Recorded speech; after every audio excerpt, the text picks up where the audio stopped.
much support, and it really is essentially like a team sport, and it's really cool to have Igor like acknowledging that and the support he's received. So yeah, really kind of like humble of him. And I say humble, but equally he went across the line yesterday basically doing a body drag, taking both hands off the boom and things. So it was nice to see a little bit of that showmanship, but then also in the interview acknowledging that other side as well. So yeah, Noam Kobel there on screen. You can see it does. Looking out, I don't think the wind has dropped. Looking at it on screen there, it's easy to think, this is perhaps a little bit of a better angle. You can see there is definitely a bit of breeze.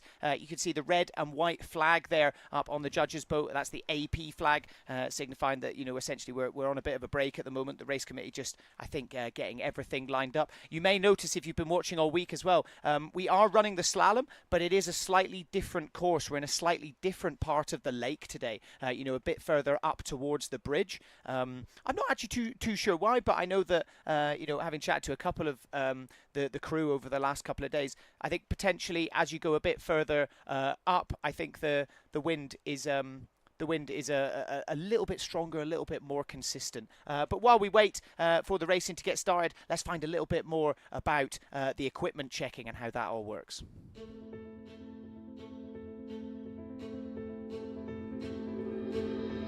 So every day before the medal series, we carry an equipment inspection. We get the top 10 from every division, and we inspect their equipment. We check that they actually are using the QR numbers and the serial numbers they register at the beginning of the event. And as well, we check that they had not sanded their wings or foil mats. So then we verify that they actually deserve to be in that top 10 to race tomorrow the medal, and without having modified their equipment or having registered a different sail or a different mast, let's say. So we always as well inspect the 11th and the 12th, because if something happens and we find a problem in one of the top 10, the technical committee is forced to protest them, and the jury would decide what penalty they would put. And it could mean that one of the top 10s moves out of the top 10 and the 11th comes into the top 10, right? So it's a really meticulous inspection. It takes a bit of time. So the point of this inspection is that we actually have the fairest top 10 guys in the medal race.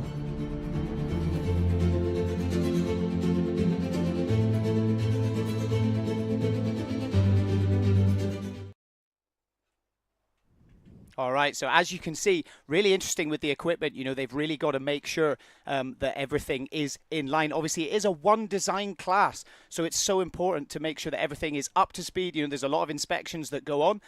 Something interesting to note as well, you may have seen it out on the course. A couple of the bits of equipment look different. We've obviously got the Severn that you can see here, but you also may have spotted as well, some of the riders are on Patrick, which is a different windsurfing brand. Rafty, talk us through it. Why are we seeing these different brands on the same equipment? Yeah, here at the iQFoil, this equipment is open for any manufacturer to come through. So yeah, as Rafty was saying, it just means these kind of different brands can sort of come into the class, and you've got to kind of think about it a bit like a kind of blank canvas, I guess.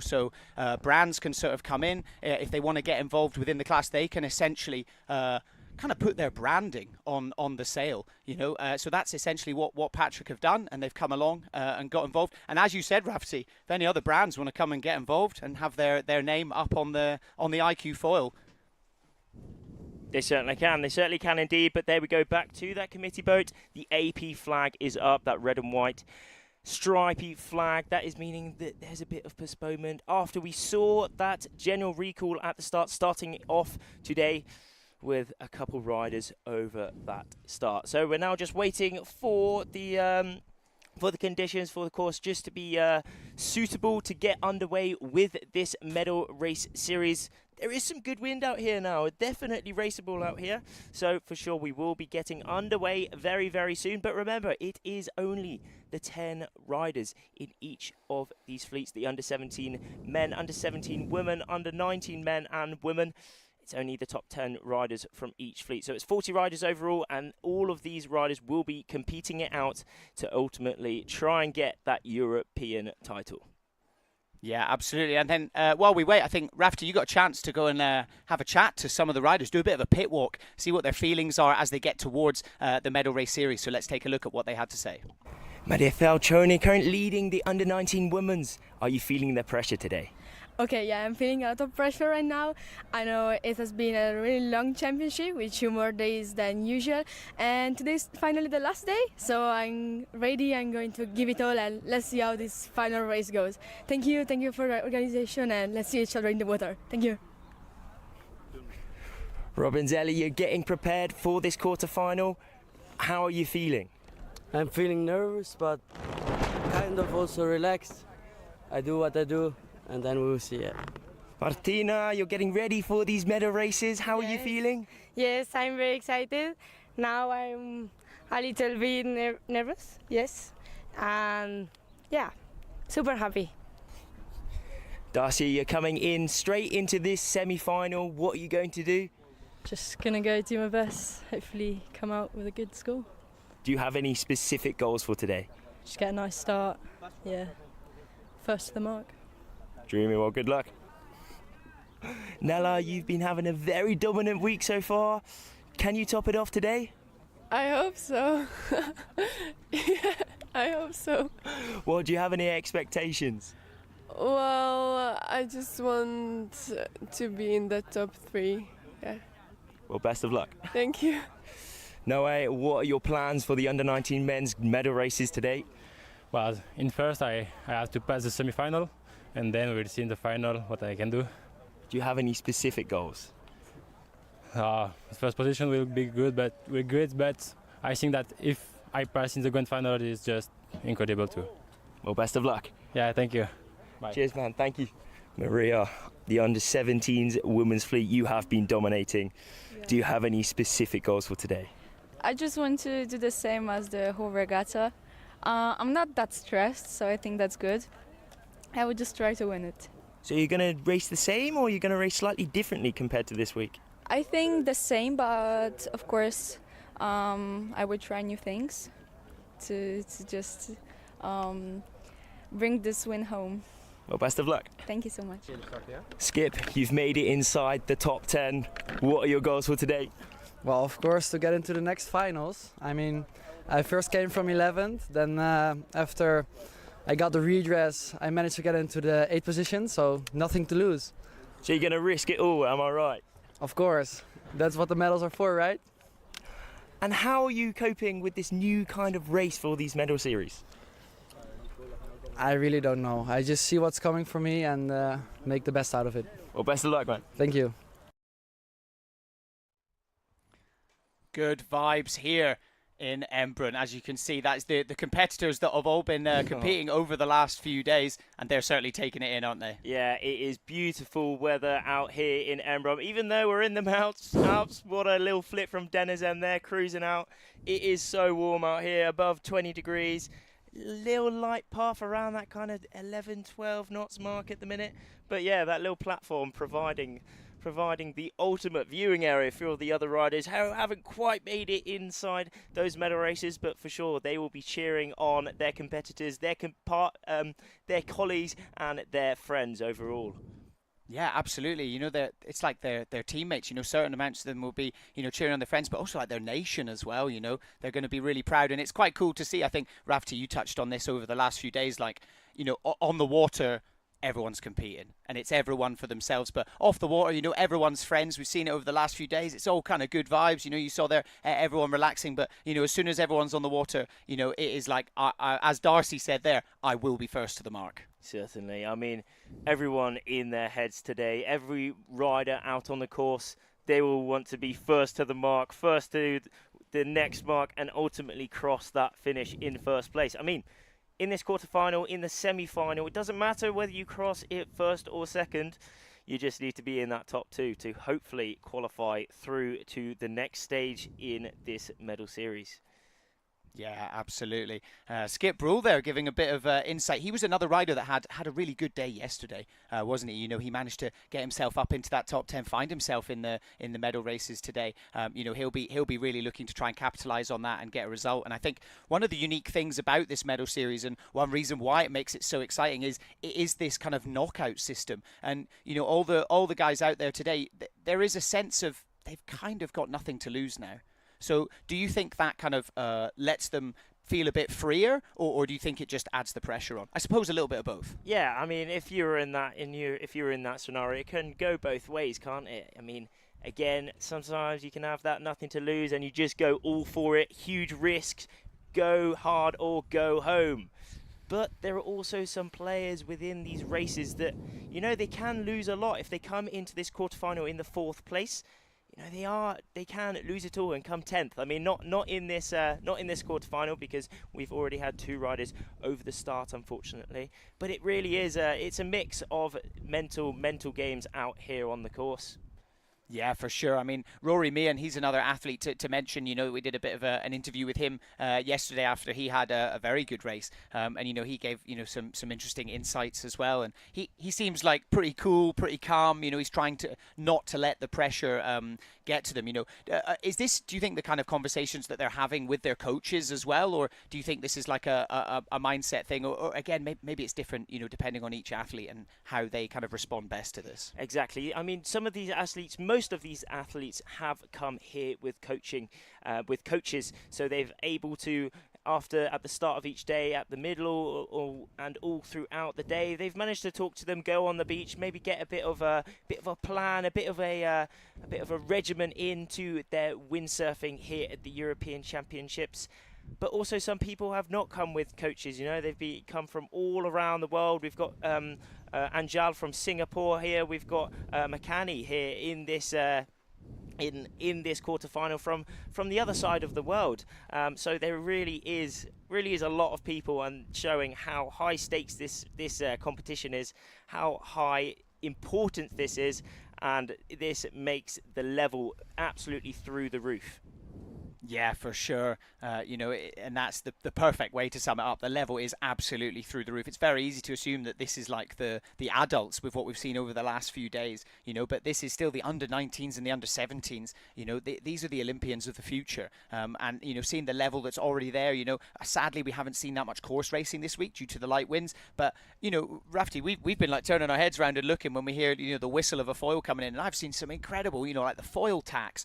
Everybody is foiling out of their jibes. Even yesterday we saw some of the under-17s. It's like 6 knots and they're coming out still fully up and going. So I think that the level that we're seeing is very indicative of where we're going with this discipline. Yeah, certainly. And we're going to see a masterclass here on the water again for this medal series. This is the top 10 in each fleet currently racing out on the course. There is almost 350 competitors were at this competition. Only 40 racing today. As I said, the top 10 in each fleet. And here for the under-19 boys, we have the places 4 to 10 minus the 2 who jumped the gun, unfortunately. But yeah, we are now in the start sequence for this first race here for day number 8, the final day. This will be the quarterfinal for the under-19 men. Yeah, absolutely. So I think just over 30 seconds left to go now until the start of this race. As you can see, that is the committee boat. So that marks the kind of top end of that start line. Down on the right-hand side of your screen, you can see the kind of red buoy. That is the pin end. Pin for the win. That is something you were talking about a lot yesterday, Rafty. Can you kind of go into that a little bit more as we get towards this start? Indeed, there's lots of different aspects to this start. You can start different places of the lines. You can start at different angles. Some do choose to start at the pin. Ali Masters said last year, pin for the win. Sometimes it can work like that. A lot of the time it can work like that, actually, because at that bottom end of the pin, you might have a shorter distance towards that first mark. This first mark will be a reach, so it's full power. You want to be hitting that start line at full speed, but also minimize your distance, but also you do not want to be in the dirty wind of anyone else. What does that mean? That means if someone is upwind of them, good shot like this, if they are to the right of the person to the left, they will be getting the dirty wind. So the disrupted wind that they have already caught in their sails will make it a little bit less consistent, less powerful to the person below. As we're coming in to the last 5 seconds towards the start, it looks like a relatively conservative start from these 5 riders here for the quarterfinal, and they are all making their way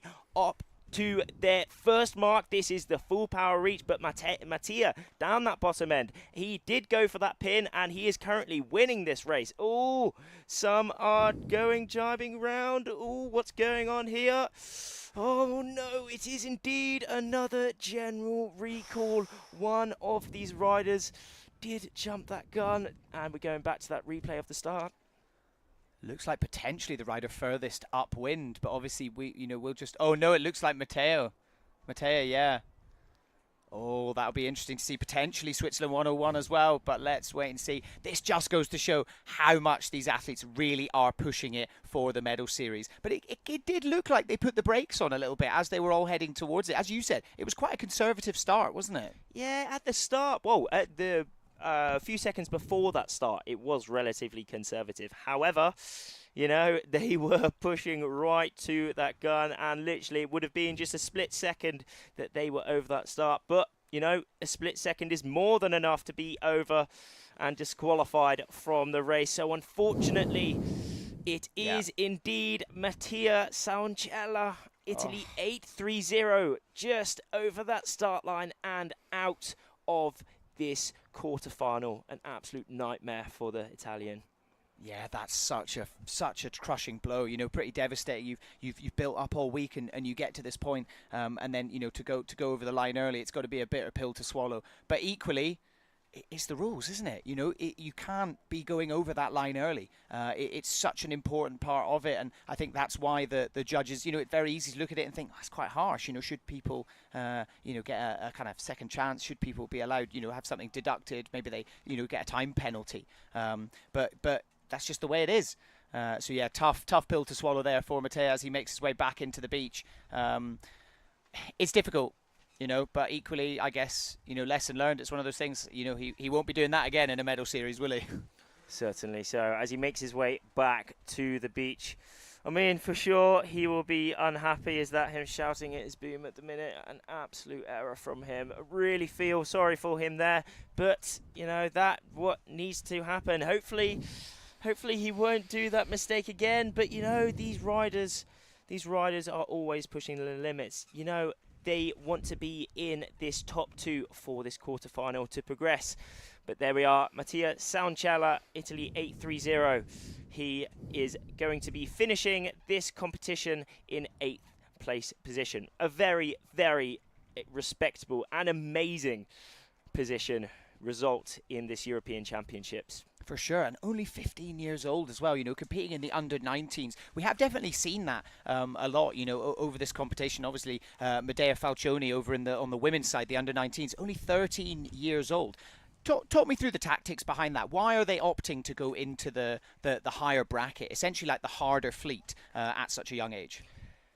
There's two sides to it again, I mean, some of these riders, why they have moved up on to the higher age group is that maybe they have already won. Medea Falcioni, she has already had some amazing results in the under-17s. So, she has decided to go back up on the under-19s. And again, she is dominating, currently leading the competition for the under-19 women's. But then also, the other side to it, maybe these riders are slightly, their body shape, they are a lot bigger. So they want to have the more power, the bigger sail. They want to go maybe a little bit faster. Maybe they can get up in lighter winds. So, there are those two sides to it, but we are seeing some big riders for the under-17s. Killian leading, he's quite large, but then we are also seeing some small riders as well. So this iQFoil equipment is really nice and matchable, and it attains to lots of different riders from all around the world.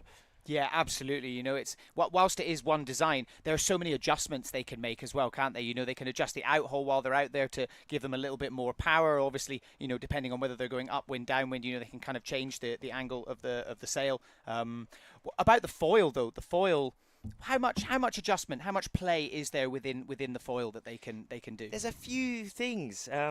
So to start off with, they are able to adjust the rake, the angle on that back wing. That essentially makes more lift or less lift on the foil. So maybe if it's lighter winds and you want a little bit more power, a little bit more lift. They put some more angle on that rear wing. And also, you know, when it's sometimes a bit stronger wind, they can reduce that angle and reduce overall lift. They can also adjust the rake on the foil, which is the angle of the mast compared to that board. So essentially, if you have more rake on your foil, your board will be pointing more up when flying around. So that just adjusts the balance, adjusts how it touches down. So maybe on some waves, they want a little bit more rake, so the board can slice through the waves a little bit better. Or if it's light winds and you want to get the board planing along water surface, they can reduce that rake to get the board planing better in light winds. Yeah, absolutely. So there are plenty of things that they can do. Obviously, you know, within the specifications of, you know, this one design equipment, you know, there is a lot of different things that they can play with as we come into just under 50 seconds left to go until the start of this quarterfinal. The fleet has been thinned out heavily. You know, already there wasn't that many riders on the water now, but I think now we're looking at only 4 riders that are going to be in this race. So that is going to be close. 2 of them are going to be going through. That's 50% of this race are going to be advancing through into that semi-final. Yeah, I mean, 50% will be advancing through, but, you know, also 50% don't advance through. So there will still be a huge battle for those top 2 positions in this men's quarterfinal. Around 10 seconds to go. Soon we will be seeing the riders in this quarterfinal coming towards the line, crossing it at speed, and there are those riders. 2 of the riders out in front deciding to start okay, so not quite getting to the start quite yet. Around a minute to go, just under a minute to go now until this first start. Those riders now pumping up. They're all on the foil, preparing to hit that start line at the gun. Yeah, absolutely. So what you're seeing now is, you know, they're essentially now in line with that top end of the start line, aren't they? So they're going to kind of head off into the distance, make a little bit of a jibe now, and then they're going to sort of sit on that foil, but they don't want to be accelerating too much. You know, it's happened twice now. These guys are going to be very, very aware of it. They don't want to be going over too early at all. You can see they're kind of sitting on the foils, but it's almost like they're doing like a bit of a wheelie almost, aren't they? I guess that's just to kind of stop them going too fast. Indeed, but we are seeing down that bottom end, Switzerland 101, Noam Kobel. He was in 3rd place at some point during this competition. He's now in the quarterfinal. Will he be able to come back? We will see. But Skip Brull down that bottom end. How was his start? He looks like he's got a fair few board lengths compared to the rest of those riders. Skip out in front, closely followed by McCanny and Noam. And in that 4th place position, only a board length or so just behind him, we do have Rory Meehan from Australia. Rory Meehan with a bit of an overtake going on, kind of giving him a bit of dirty wind there, and he has overtaken up into 3rd place as they make their way down to that first mark. There is that mark. They are now rounding it, making their way downwind. We will be doing the slalom racing, so it is a reach downwind followed by another 2 reaches. But it is indeed Skip Brull in the lead right now, closely followed by McCanny and also Rory. And then in that 4th place position, he will be pushing hard. Noam, he's decided to jibe the earliest, closely followed by Rory in that maybe 2nd place. Oh no, a little touchdown and a little crash from, what an absolute error. McCanny, unfortunate. But in 1st place, it is indeed Rory who has taken the lead. Oh, this is getting intense now, isn't it? Heartbreaking there for McCanny Andrews. Just looked like the foil breached a little bit as he was coming round on that jibe after that first mark. But as you can see here, looking like Switzerland 101 and Skip Brull Netherlands 173. That is them up a bit further up your screen, closely followed. Oh, no, sorry, that's Rory Meehan and Rory Switzerland 101. Place. Yep, Rory in that 1st place at the minute, but only 20 metres separates them or so. It's not too much in it now, and it looks like Skip Brull has managed to close the gap. Heartbreaking for McCanny Andrews, though. I mean, I don't want to like jinx it, but he's going to struggle to come back from this, I think, isn't he? It's going to be tricky, but you know, anything still can happen, especially in these light and tricky wins, as we see Skip and also Rory in that first place, second place, putting in some good jibes. They're staying up on the foil, but look at their technique from Skip Brawl there. He's looking downwind. He's looking at Rory. Where is that ley line? And it looks as if that ley line was fairly spot on. There is that bottom mark. Who will be rounding it in first? It is indeed Rory Meehan from Australia, and Noam taking the second place. Remember, it is the fight for the first and second place. Whoever is first and second qualify into that semi-final. Doesn't matter where you are in that first and second, it is all about that. So we are going to be looking very hard at Skip Brawl and Noam. How is Noam going to fend off Skip? Oh, this is getting so intense. As you said so well there, Rafty, it's almost easy to forget it in the momentum of this, and you're just looking for who's going to come in first. But actually, like you said, currently, you know, Rory Meehan's got a pretty clear lead. So actually, it is a battle for that second place at the moment. And it looks like it is Noam round the mark first, but hot on his heels, Skip Brawl. I don't know if you guys can hear here, but the competitors behind us are going crazy as well. It is an absolute spectacle here on the lake. This is the final day. This is the quarterfinal for the under-19 men's, as we see Rory Meehan taking the lead in this race. Where is that finish? He will just be trying to stay as safe as possible. Noam closely in that second spot. Will he be able to get that second spot and qualify into that semi-final? There is that finish just to the left, and it is indeed Rory Meehan taking the win in this race, qualifying himself into that semi-final, closely followed by Noam Kobel from Switzerland. Oh, awesome work there from both of those athletes. But got to give a big shout out to Skip Brawl. He put in an amazing performance over the last week. And then that was a really, really hard fought battle for that second place. Certainly was, as we looking at Noam Kobel, Switzerland 101. He will be extremely happy. He has guaranteed himself a top 5 finish now. Yeah, absolutely. He will be advancing through into that semi-final. So here are the full results, and these will be the standings as well for the overall. So yeah, Rory Meehan in first place and second place, Noam Kobel. They will be advancing through into that semi-final. And let's go over to Celia on the water, who is with Rory. Yeah, I just managed to catch Rory as he finished that first qualifier in first place. And Rory, how was your race? Yeah, it was alright. We had like 2 generals before, so it was pretty nerve-wracking. Had an alright start, went bird, came around the first mark around third, and just didn't stop pumping really.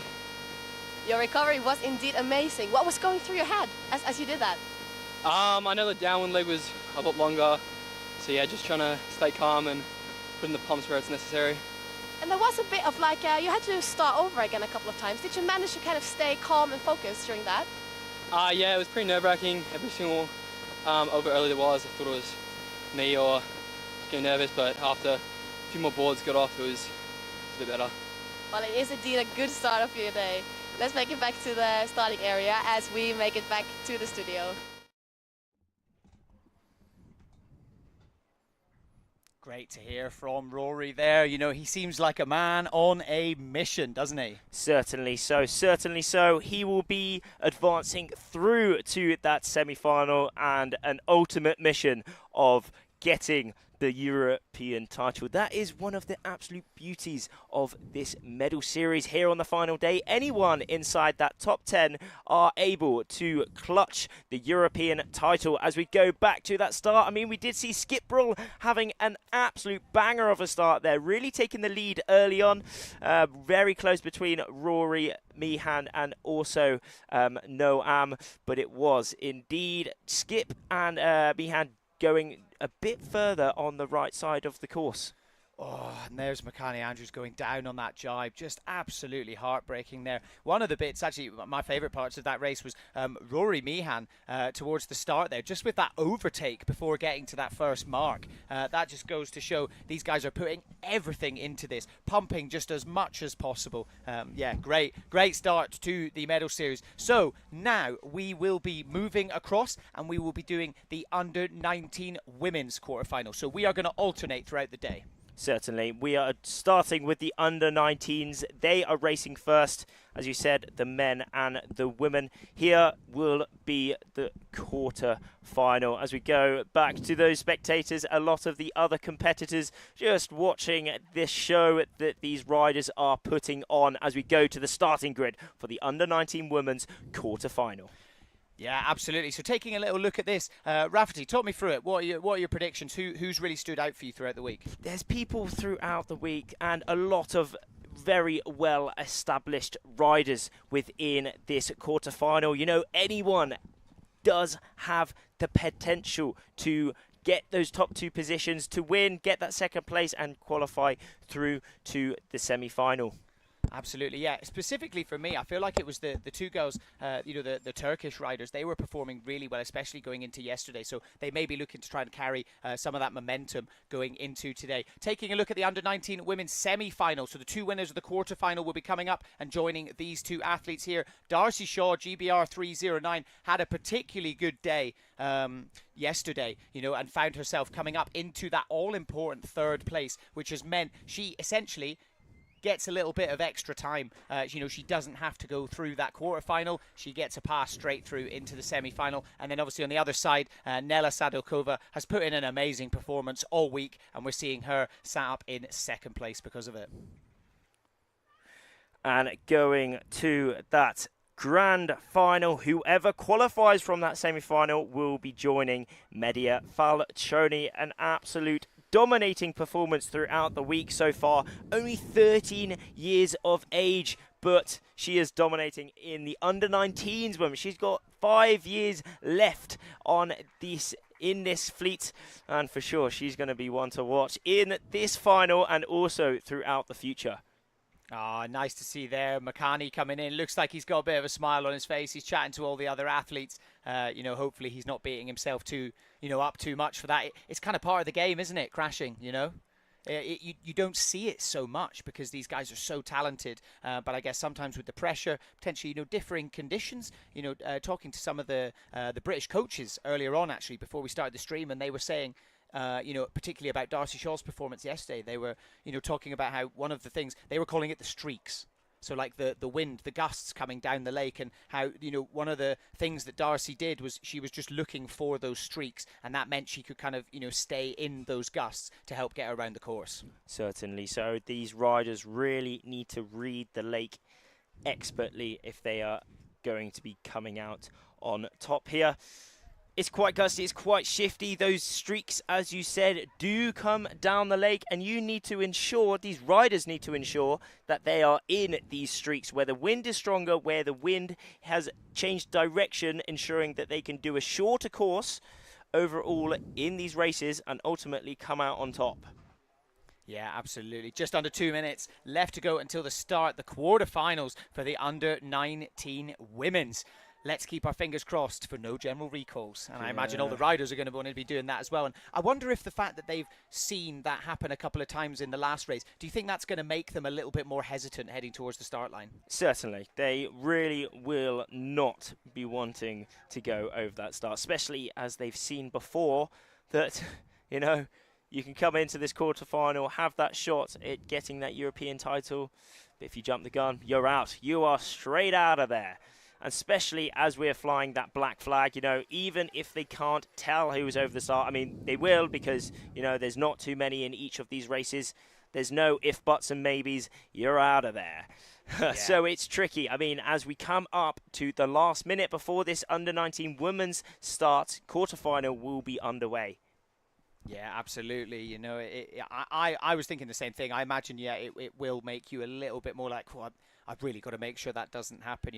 It must be really hard being the first race of the day for the medal series. I'd be interested to know whether the athletes kind of prefer that so they can sort of get up and going, or whether they can sort of let a few races go first. I wonder if, the under-17s, maybe they've done it, so that the under-17s, a bit less experienced, potentially a bit younger. It means they can kind of watch this, potentially pick up a few tips, so that when they go into the race, they can be a bit more aware of some things that they've already watched happen throughout today.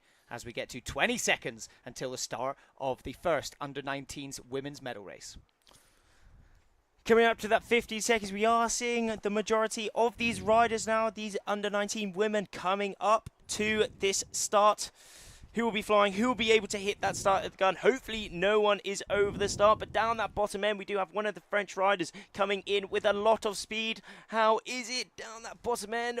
Definitely a good start. It is maybe, oh god blimey, a little bit of changing around. Someone is... I think someone was maybe over early. Well, we can't do anything at the minute, but they looked as if they have let off a little bit of speed, but maybe they've kept going again. So possibly this start, okay, indeed, it was a general recall.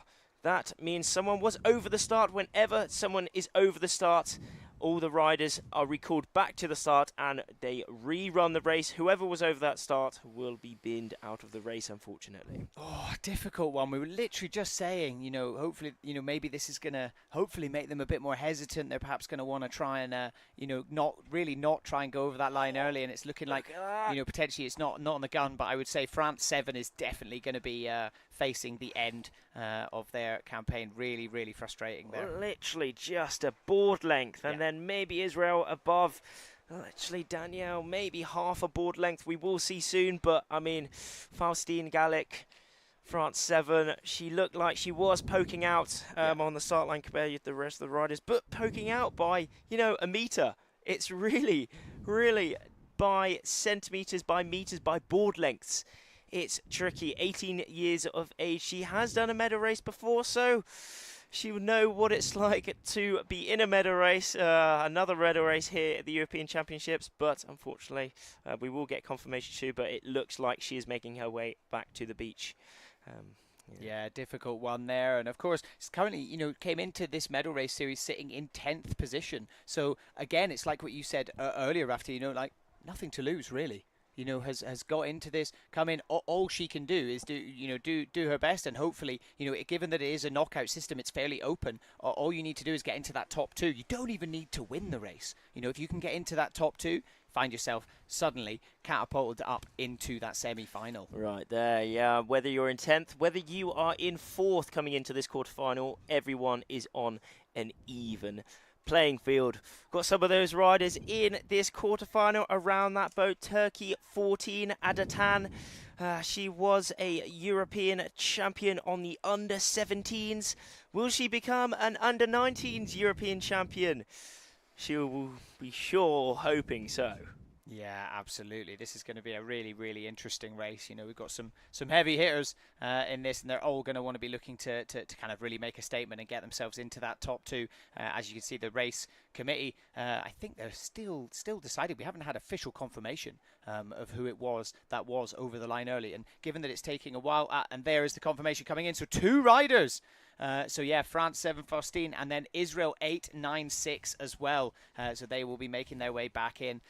Bitter pill to swallow, frustrating. Ooh, yeah, certainly frustrating for these riders out here. We've already seen, was it, it's 5 or 6 riders now that have been over. 5. Well, there was... Yeah, it was 5, isn't it? 4. 4 in the previous, and now 2 here. So it's 6 riders overall over the start. They're eager beavers. Certainly. They want to be getting over that line as quickly as possible. But I mean, you know, it's something that we've seen at previous events as well. You know, I swear we do see so many general recalls in the medal series. I don't know whether it's because the pressure gets a bit much, or maybe they're just, you know, they all want to push. This is something you've been talking about a lot over the last few days, is that fine line of like really, really wanting to push and give it their all. And this almost sense of like, if you go over the line, it's not like an embarrassing thing or anything like that. It's like a sign of like you ascending it. Do you know what I mean? Yeah. I mean, as we said, it's go hard or go home. It's go hard. And this is the only time you've got left to do it. Yeah, that's it. This is the last day for lots of these riders. This will be some of their last races. However, whoever progresses through will be doing a couple more, well, at least one more race, and maybe into that grand final. But there we are, going back to the beach where all the spectators are watching. What a view that is. We've got a Australia supporter in there for sure. Rory will be happy about that. Absolutely. And looking at those flags as well, and looking at the kind of bushes on the beach as well, you can see the wind has picked up a little bit, hasn't it? I think we've got a little bit of breeze now. I mean, it's perfect conditions for us to be running the slalom. Yeah, I mean, it's perfect conditions overall. It's 20 degrees, it's sunny. There's There's wind coming down. You're seeing all these riders. They're not in the wetsuits. They are in shorts, in board shorts, whatever it is, loving it. I mean, they're working to the absolute max. And I mean, these are some of the best riders in the world. So it's not often that they will be crashing and falling in the water. You know, they are pushing to the match, so crashes can happen sometimes. That we saw a couple yesterday, unfortunately, but yeah, it's all about the speed, staying on top of the water rather than in the water. Yeah, for sure. And then something also to note as well, you know, with the heat, it is something that they need to watch out for because, you know, when we've done the post-race interviews over the last couple of days, they are exhausted. And we saw it in the race there. Rory Meehan, perfect example, just pumping so hard in order to get that overtake in on that first reach in the last race. Like, your heart rate must be so elevated. I can't remember which of the riders it was yesterday. He said he was just, sitting at like 200. It was Leo Tomasini, sitting at like 200 beats per minute. You know, like their heart rate is so elevated. They are using so much energy, and with that heat as well, you know, they've got it just goes to show the athletic performance of all of these riders. As we're coming up to the 3 minutes, we saw that flag hoisted on that committee boat there. All the race committee who organise these races ensure these races are done correctly. They're on that committee boat, making sure these riders have the best chance, have the rules enforced, and the flags go up. We've also got those flags on the beach at the right side of this screen there. That just signifies to all the riders who will be going out on the water. So when those go up, the different colours signify different fleets.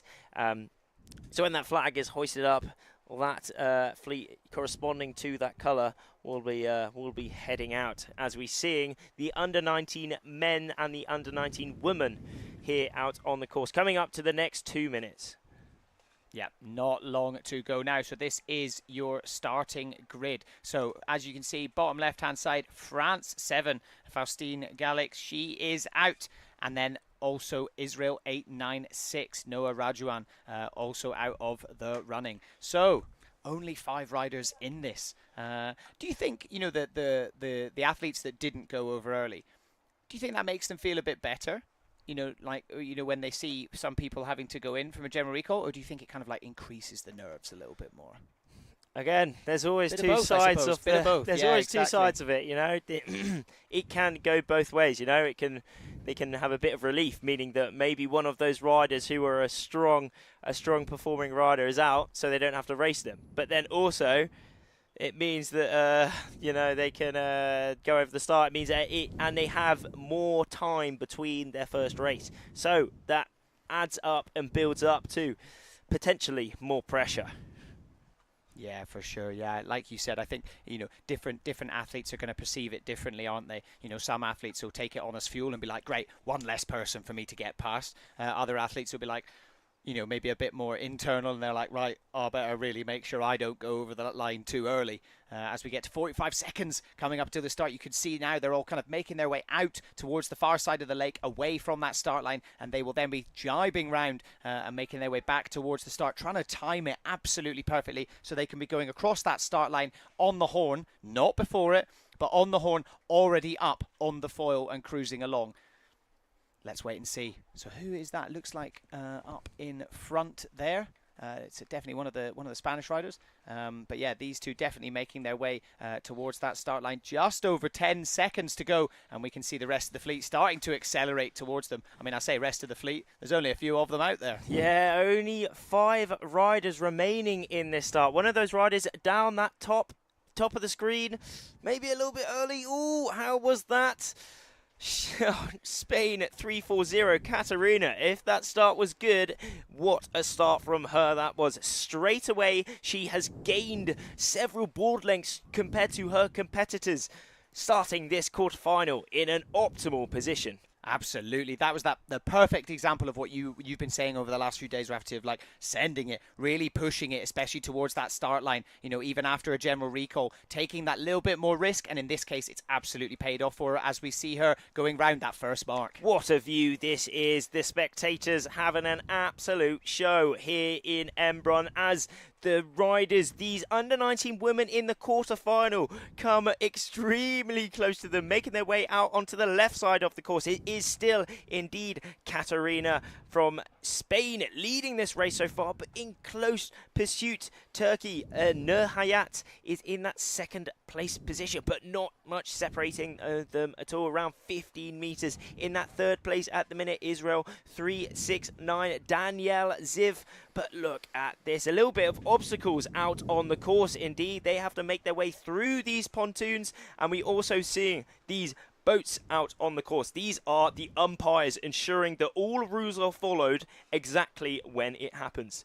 Yeah, really interesting to see there. A little bit of a split of the pack. You know, two of the riders choosing to jibe much later, taking a much deeper angle as they head down to that middle mark. You can see the three off in the distance. One of them's actually just thrown in another jibe, so we will see a little bit of a crossover as they make their way down the course. Look at this cross now. It is indeed. Maybe Danielle has gained a spot here. Where is that bottom mark now? Bringing up the backside is Francesca, but in that back position, she has nothing to lose. You know, she will be taking the risks, and we are going to see this at this bottom mark. A little bit, almost a synchronized jibe here from Nurhayat and also Danielle. There is that yellow mark in the middle of our screens. That's where we're heading. Katarina just underlaying that mark a bit as well, followed by Nurhayat also in there. There is that mark, just overlaying a bit actually, sorry. But it is, look at the speed from Danielle taking the lead in this race at the minute. Yeah, incredible. Looking at the speeds on the left-hand side of the screen, you can see there, Israel 369, 18.7 knots.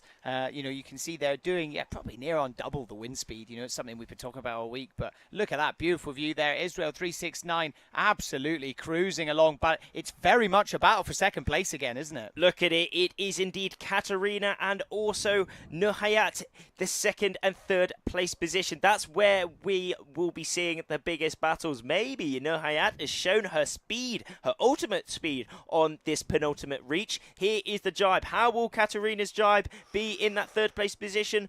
Probably, some would say, not the most optimal jibe. That was quite wide, allowing Nurhayat to maybe extend her second place just a touch. Yeah, that wasn't it. It almost looked like she kind of hooked up into the wind a little bit, lost a bit of distance, and then, sacrificed a fair bit of that board speed as they are making their way on that final reach down towards that finish line. There's Katarina on our screens at the minute.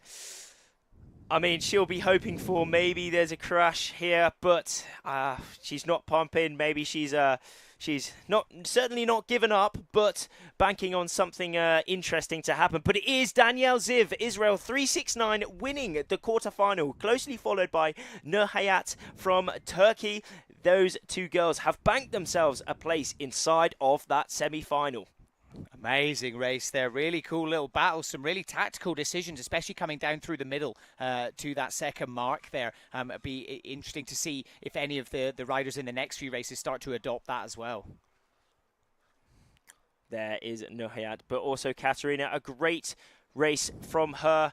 She will be finishing this competition in that 6th place position, but overall, I mean, she had an absolutely corker of a start. Really, really having the best start there. Maybe maybe 10 meters or so. What do you think? Yeah, for sure. You can see it from this angle perfectly. She had a really, really good start. But again, this just goes to show, even in the slalom, even in such a short race format, it's not just, I'm contradicting myself, because the last couple of days when the wind was lighter, it very much was about that start, wasn't it? But, looking at this, it seemed to be that battle heading downwind in that open field towards that middle mark. That seemed to be where all the changes took place, really. But there we are, Danielle Ziv showing us how it's done. She will be racing in that semi-final now. But yeah, the other riders... here we are having an interview from the race with Celia on the water. Yeah, Danielle is standing here next to me smiling as she qualifies for the semifinal. Yeah. Danielle, how are you feeling? I'm fine, thank you. How was your race? My start wasn't good, but in the downwind I managed to pass a bit of girls. What was your recovery tactic? I don't know, I'm just fast. Speed is key, isn't it? Yeah. How are you feeling towards the semi coming up? What? How are you feeling towards the semi-final coming up? I'm Nervous? excited. Yeah. Excited? Yeah. No, I'm excited. I'm here now.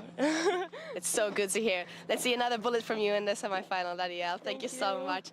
Back to you guys in the studio. Feeling fast. That's what we love to hear. Yeah, it'd be really, really great seeing them advancing through into that semi-final that will be coming up very soon. But first, we will be jumping back to the men's. But let's take a little look at the full results of what we just saw, the under-19 women's quarter-final. Danielle Ziv coming through the pack there a little bit and taking the win. She showed her speed out on the course, but also some very, very respectable positions from, unfortunately, Noah and Faustine jumping out of that over the start, but they will be finishing in 9th and 10th respectively. Francesca in that 8th position, Alaz from Turkey in the 7th position, Katarina in 6th overall for the overall standings here for the European Championships. Daniela and Nurhayat, we don't know their current overall standings. They still have a shot at becoming the 2024 European champion. Absolutely, such is the beauty of the medal race series. It is a knockout stage, and it is, as you said, an even playing field once they're in the race. So to put it into perspective, so the winners of those two will go up into that semi-final, and then the winners of that semi-final race, the winner and the second place of that will advance through into the final, where they will meet the current first place athlete. So now let's go back across to the under-19s men's for the semi-final. Semi-final coming up very soon. Who will be in this semi-final? The first qualification was Rory Meehan. He will be joining with Noam Kobel, who also qualified from that quarter-final. They will be with Igor Lewinsky and also Noe Garando. Absolutely, this is a stacked fleet now. I mean, all four of these guys have really proved themselves over the last week. This is going to be a really exciting. We've got 2 minutes until the start. Rafti, if you put money on it, talk me through it. Again, it's tricky. It's tricky. We have some very, very well-established riders in here. Igor Lewinsky, he was the 2022 under-17s European champion. He'll be hopefully bringing up another European Championship title. Also, Noe. Noe was the under-17s world champion in 2022. So, you know, we've got champions left, right, and centre on the course. Will the other two be able to add some titles to their name? They'll sure be hoping to. Absolutely. I mean, if I was a betting man, if I had to choose it, for me, like, I think Igor Lewinsky, you know, he looks like he's got the fire in his eyes.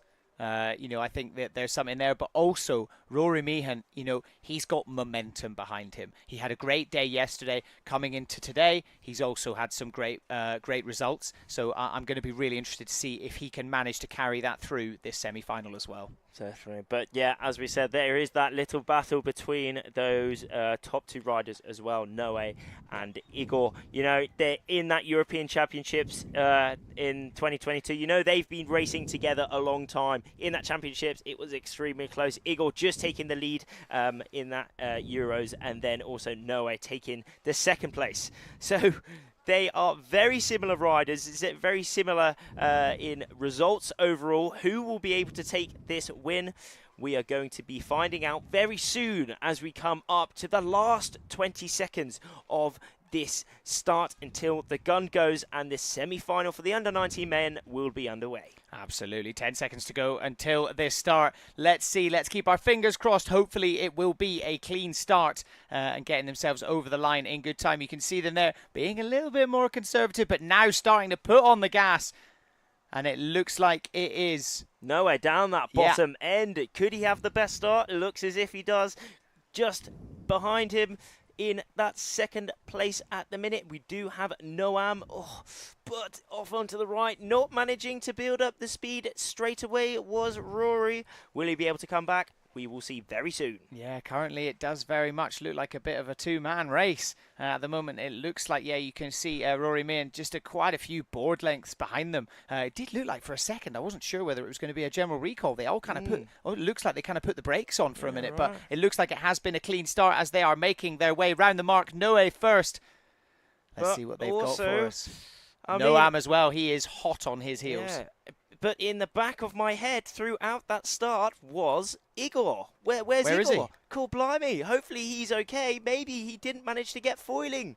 An absolute error from Igor there. We will see soon maybe where he is, but we are going back to the front of this race. Noam really hitting the right side of the course here, but it is indeed Noe currently leading this race so far. Absolutely, yeah. Taking a look, it looks like something's happened to Rory Meehan as well. You can see him up in the kind of top left of the screen, just near the graphic you've got up there. He's just lifted his sail up. Looks like he's conferring with a boat.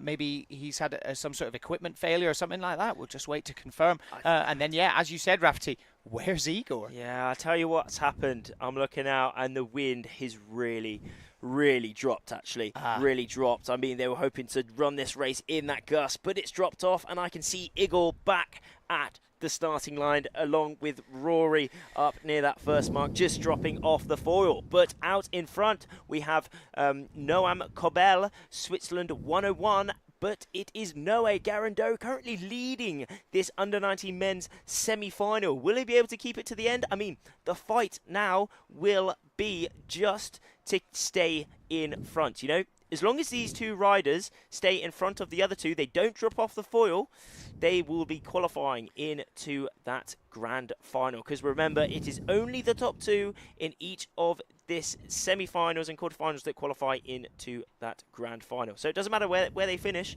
they just want to be inside that top two. Absolutely, yeah. I mean, it looks like it's essentially these guys just need to finish the course because the other two riders don't seem like they're really kind of taking part anymore. You know, Igor Lewinsky, I mean, we didn't even necessarily see him cross the start line. I'd be interested to see what the race crew decide to do about this because as you said, Rafferty, you know, taking a look out, it does seem like that wind has suddenly kind of dropped right off. You know, and that's very much reflected in the speeds as well that you're seeing on the left-hand side of your screen, you know, only hitting so that 14, 15 knots. You can see there from this angle looking upwind, does look like the wind has dropped off. As you can see, Rory Meehan's speed, only 2 knots, so he's not moving. He's not really up and planing at all, not up and foiling. Looks like Igor Lewinsky might be up. He might be trying to make his way down the course.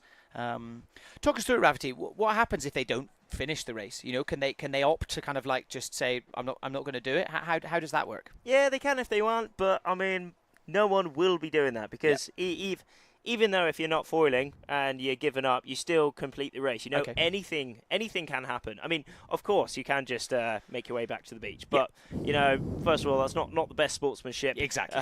And also, you know, even though maybe they're a bit further back in the race, it's still fun windsurfing around, having a good time. Being inside of this medal race series is a huge achievement in itself.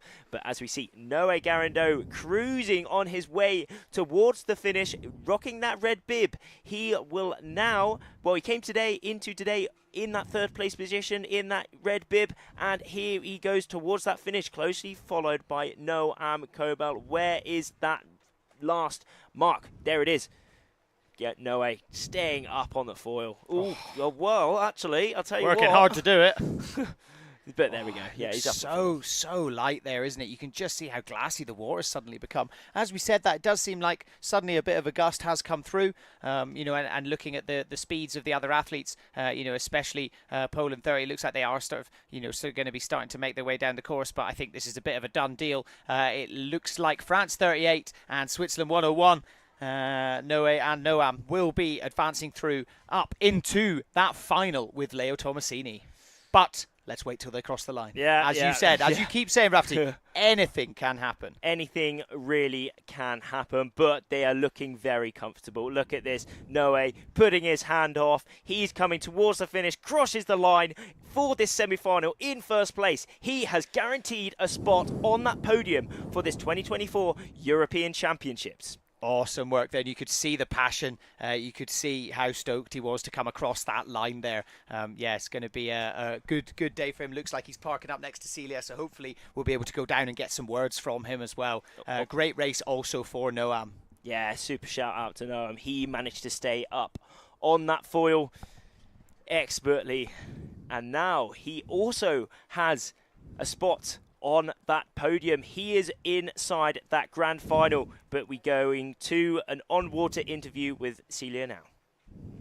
Yeah, Noah, I'm standing here smiling, qualifying for that grand final. Noah, how is it feeling? Yeah, I think very good.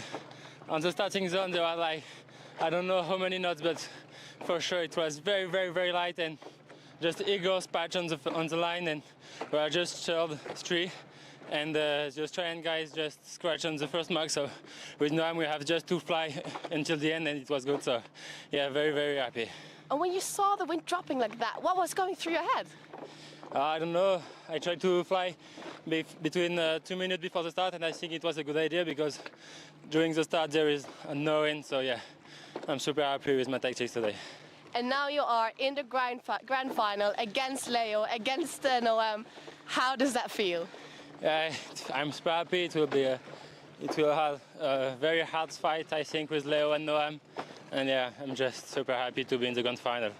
Did you expect that entering today, that you would now stand here with a spot in the grand final? Yeah, for sure. I was expecting that, and so yeah, I'm just happy that to happen. Okay, congratulations so much on your good day. Hope to see you back here, and back to you guys in the studio. Love to hear that kind of attitude there from Noe. You know, he was like, did you expect to see yourself here? And straight away, no, didn't even bat an eyelid. Yes, I did. You know, and that's that kind of winner's mindset, isn't it? That these guys essentially need to make sure that they have going into something like the medal races. Certainly. Its confidence is key. Obviously, not too much confidence, but Noah showing the perfect balance there, guaranteeing himself a spot in that grand final, along with Noam Kobel.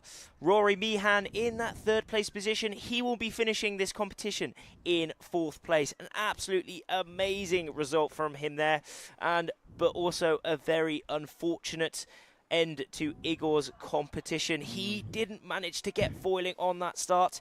Maybe his positioning wasn't quite right, wasn't in that gust, as we're going to that recap of this semi-final. Yeah, looking at the recap, like, we can't even see Igor up there, so maybe he was just too far over up into the corner and literally just couldn't get himself up and foiling. And you can see here Rory Meehan in the distance there, as he kind of made his way down, and then I think he kind of had a bit of a crash, really, didn't he? Or by the sounds of it, you know, as Noe said there, he turned around and saw Rory had crashed, and then it became essentially a battle between these two riders. It became a battle between Noe and Noam, with Noe taking the victory, but equally both of them through, and it is an even playing field in the next race as well. Any of those three athletes. So Noe Garandau, Noam Kobel will be going up against Leo Tomasini in the final.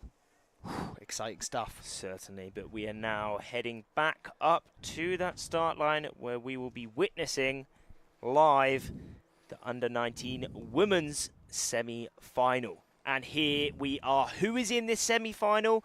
We have Danielle Ziv Nurhayat also qualifying from that quarterfinal to join Nella Sadilkova and Darcy Shaw. Absolutely, yeah. Darcy Shaw, you know, putting in a really, really great day yesterday, getting herself straight up into this semi-final.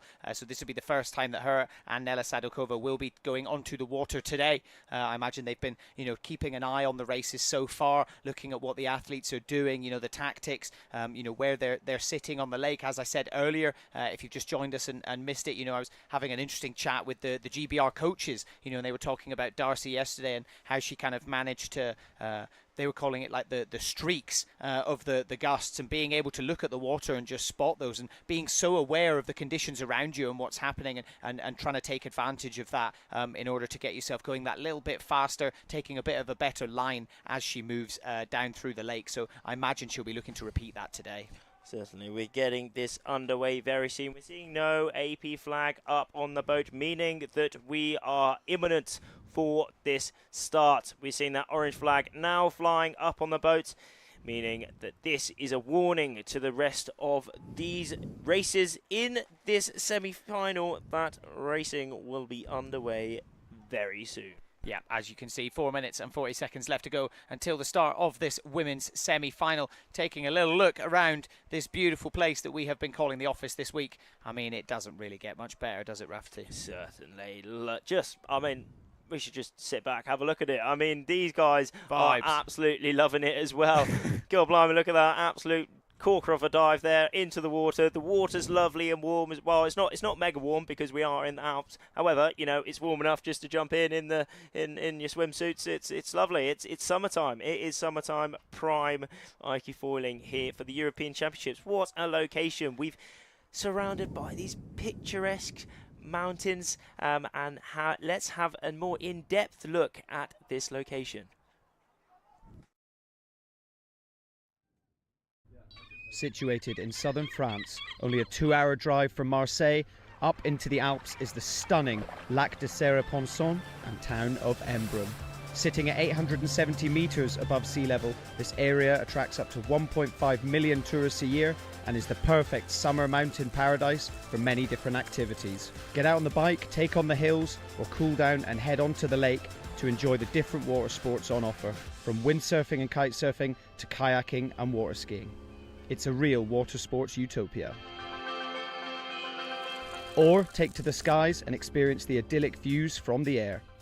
Whatever your plans, there's no better place for a relaxing, one-of-a-kind summer holiday.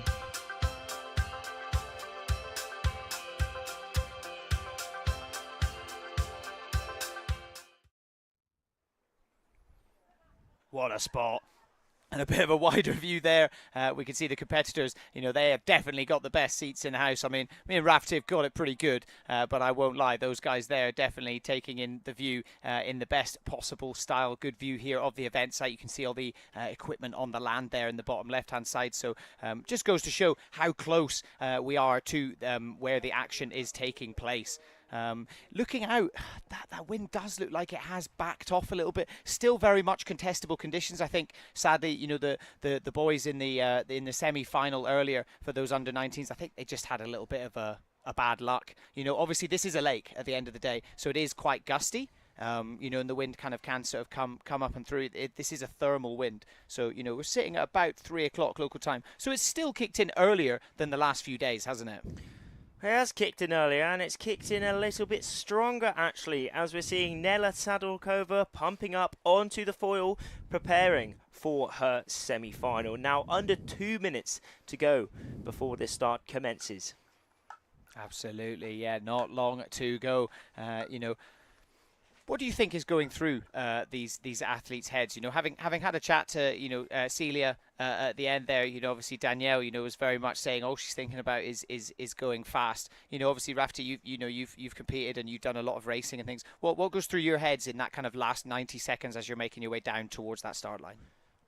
The good riders really stand out from the other riders, you know, in that scenario. It's so easy within that kind of last 90 seconds, 1 minute to let the pressure get to you and everything just goes out the window, all the planning. However, if you've got the experience, if you have the planning, and if you're a good sports person, you know, you can stay in the zone. You can stay in the zone, ensure that all your tactics, all your planning, all your training comes towards this moment. And these are the best riders in the world currently who are racing in this race. So, you know, a lot of these riders will be in that zone. They'll be all in the absolute zone of how will I qualify into this grand final? How will they? They just need to get the top 2 positions within this semi-final. Only 4 riders racing here, and we're coming up to the last 30 seconds now. Yeah, 30 seconds left to go as they make their way down towards it. Can only see 3 riders up on screen, looking like one at the back. I think that might be Danielle, kind of struggling for power a little bit. In fact, actually all of them coming off the foil, but potentially that's just because they've realised they may be getting a bit too close to that start line as we've got 10 seconds left to go. This rider up here, I think that's Darcy Shaw there. I think I can see a British flag. You know, will she be timing this right, or will she have got a little bit too close to that line? It's so important that you don't go over early. Up at that top end though, can't quite make out the flag, but whoever that is has had an absolute banger off the start. The only IQ foiler racing on the foil, crossing that start line with speed and power. And look at the gain she has already received compared to the rest of these riders, but she is now making her way back to the start. Maybe there was an over early, possibly, but I mean, it's likely that it is an AP, and there we are seeing the AP flag up on the boat. That's probably due to the wind conditions out here. We didn't see any of the other riders within this semi-final foiling across the start, so we're just going to wait until we get some suitable conditions again. Yeah, absolutely. So as you can see on the screen there, AP flag, the wind is just a little bit too light.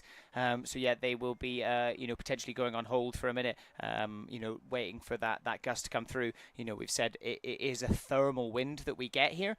So, as we get it later into the afternoon and the heat continues to increase, that should mean that the wind may kind of pick up a bit and stabilize. The last couple of days, we've definitely seen around that sort of like 4 or 5 o'clock has been that kind of peak time when the wind has really filled in. As we get into the evening, it usually starts to drop. I mean, yesterday, it literally dropped within about 10 minutes, didn't it? Yeah, when it's off, it goes off. But it's certainly on at the minute. This is prime time in the day. That's why we are racing at the minute. I mean, but there's a few minutes when it's not prime, few minutes when it is prime, and that's why we are having a few breaks here and there just to ensure we are racing when it is prime. Because when it's not prime here today, it is it's pretty loose. It's pretty loose, pretty sketchy, and not quite raceable. So that is why we're just waiting for a little bit. But there we go. That is indeed Nurhayat, just waiting around that committee boat, preparing, mentally getting inside the zone so she can put in her best performance in the semi-final. Yeah, absolutely. Again, this plays into it. They thought they were getting that start. The wind gets called off. Where does your mindset tend to go once you start sitting here? I guess you just go back into that kind of like Zen mode of like, I'll just wait until I need to perform. I'll go back to my preparation. Essentially, you could see one of the riders coming over and having a bit of water. It's like what we were saying earlier, especially as the wind drops. It must be really hot out there. Yeah, very hot indeed. That's why a lot of these riders will be having some water. They'll be coming into the beach every now and then just to refuel, rehydrate. And here we are going to an on-water report with Celia. It is indeed hot out here, and also a bit tricky in terms of conditions. Like we've seen the other days, the wind is coming, filling in, then dropping back down again and coming in gusts. So it's looking like the past racing days where we have to wait a bit in between those races to make sure that we get to race in those good conditions that we have whenever there is a gust. I don't really see any iQFoilers flying, so we might still be in a lull, but it looks further up the lake, it looks like we might have another gust, so we can expect a start coming pretty soon. But it's a great day. The sun is shining like it has been for the entire week, and we are really, really enjoying spending time here in Embrun. And as we're waiting, let's get back to the studio.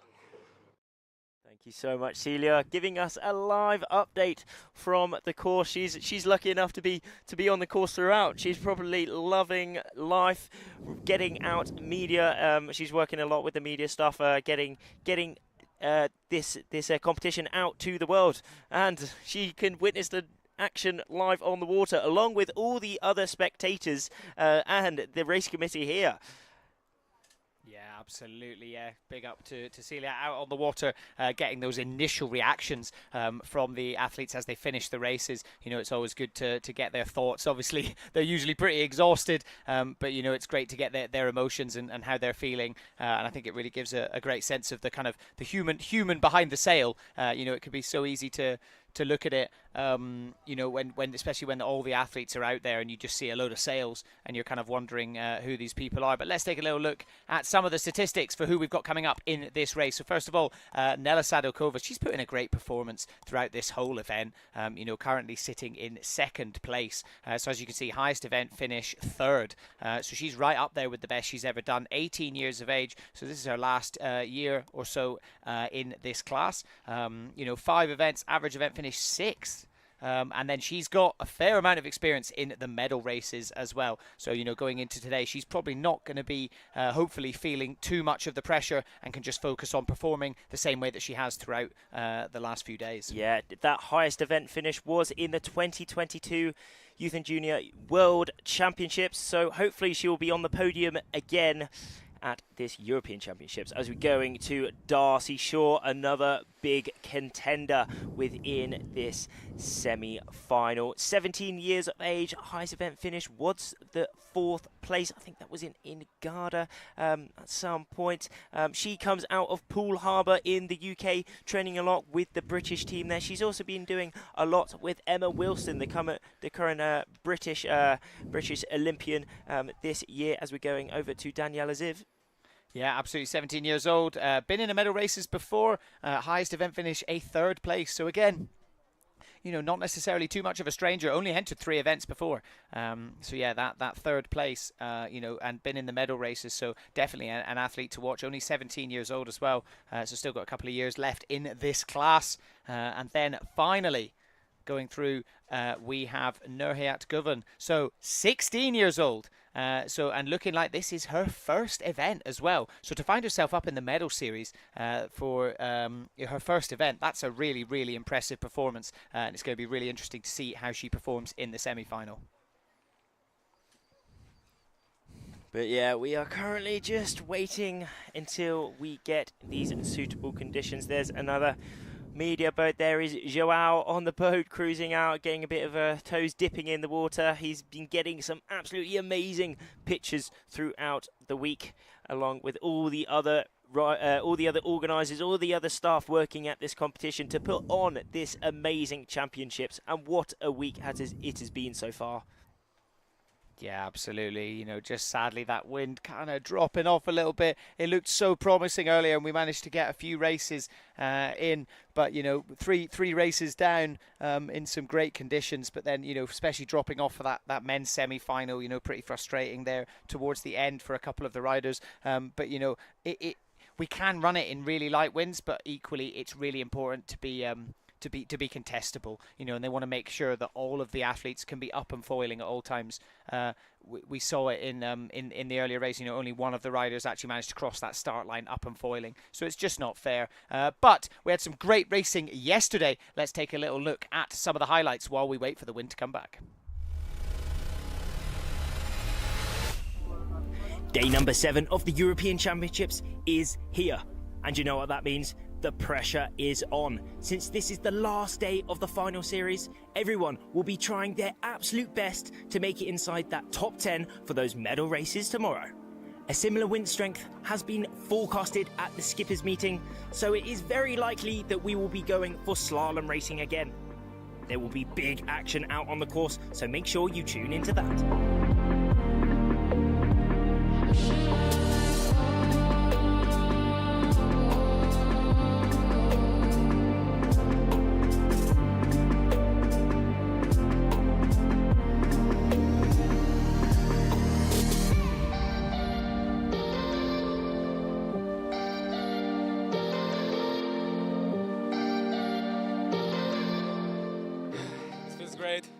I did a terrible mistake on the first race. I just started too early, but now I won, so it's great.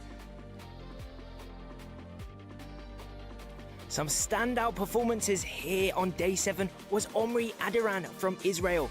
He has moved into that 10th spot after progressing day by day throughout the week. In the under-19 women, Darcy Shaw has had an absolutely awesome day as well, moving into that 3rd place and banking herself in that semi-final.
All right, and we are back after a short little break. It looks like the wind has maybe started to fill in a little bit, but it is looking like we will be getting underway.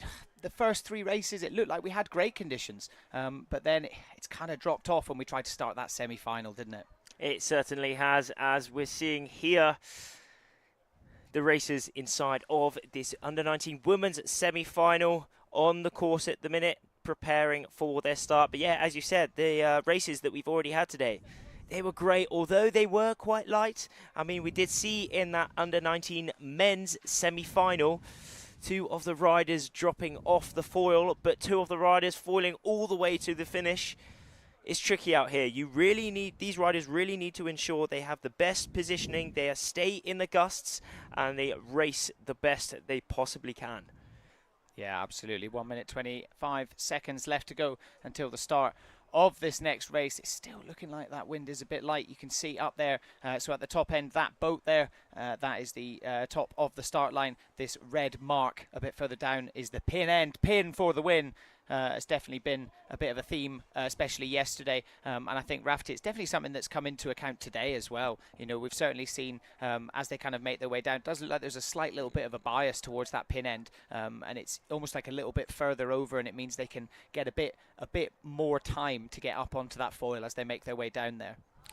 As we're seeing AP flag go back up on the boat. So another postponement, unfortunately, as conditions aren't quite suitable, as the wind is shifting all around the place. Unfortunately, it's also quite gusty. You can see those streaks coming down the lake. There's some lighter spots, there are some darker spots, showing how all over the place the wind is at the minute. So the race committee are doing their absolute best to ensure this racing goes ahead because of how important this medal race series is. But of course, they're not going to race unless it is suitable.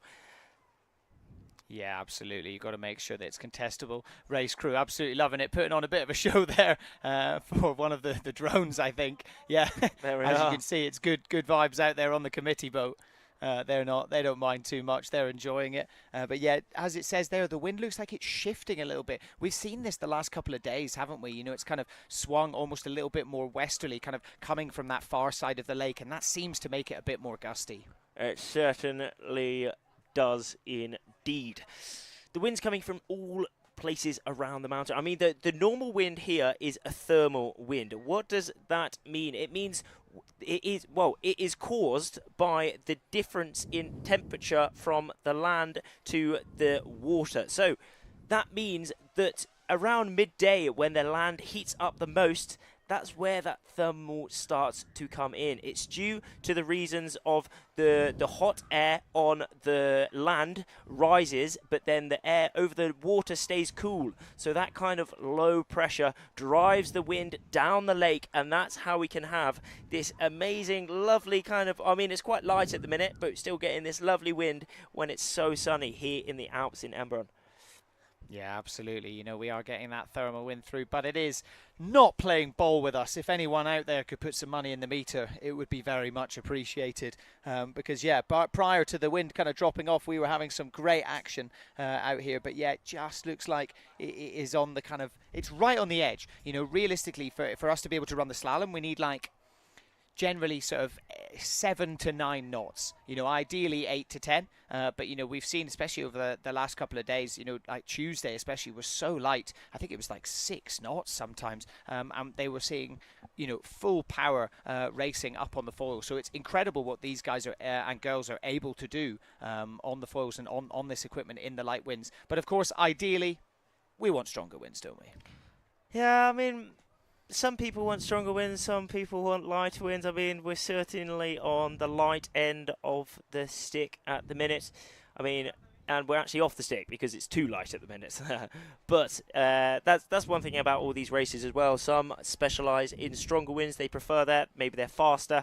And then some prefer the lighter winds as their skills are better in that. But yeah, as we are still on hold waiting for conditions to improve, we're going to go on a little break, but do not go anywhere as we will be completing this medal series as soon as suitable conditions come back.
And we are back on the course. The AP flag has been lowered here for the 2024 iQFoil Youth and Junior European Championships.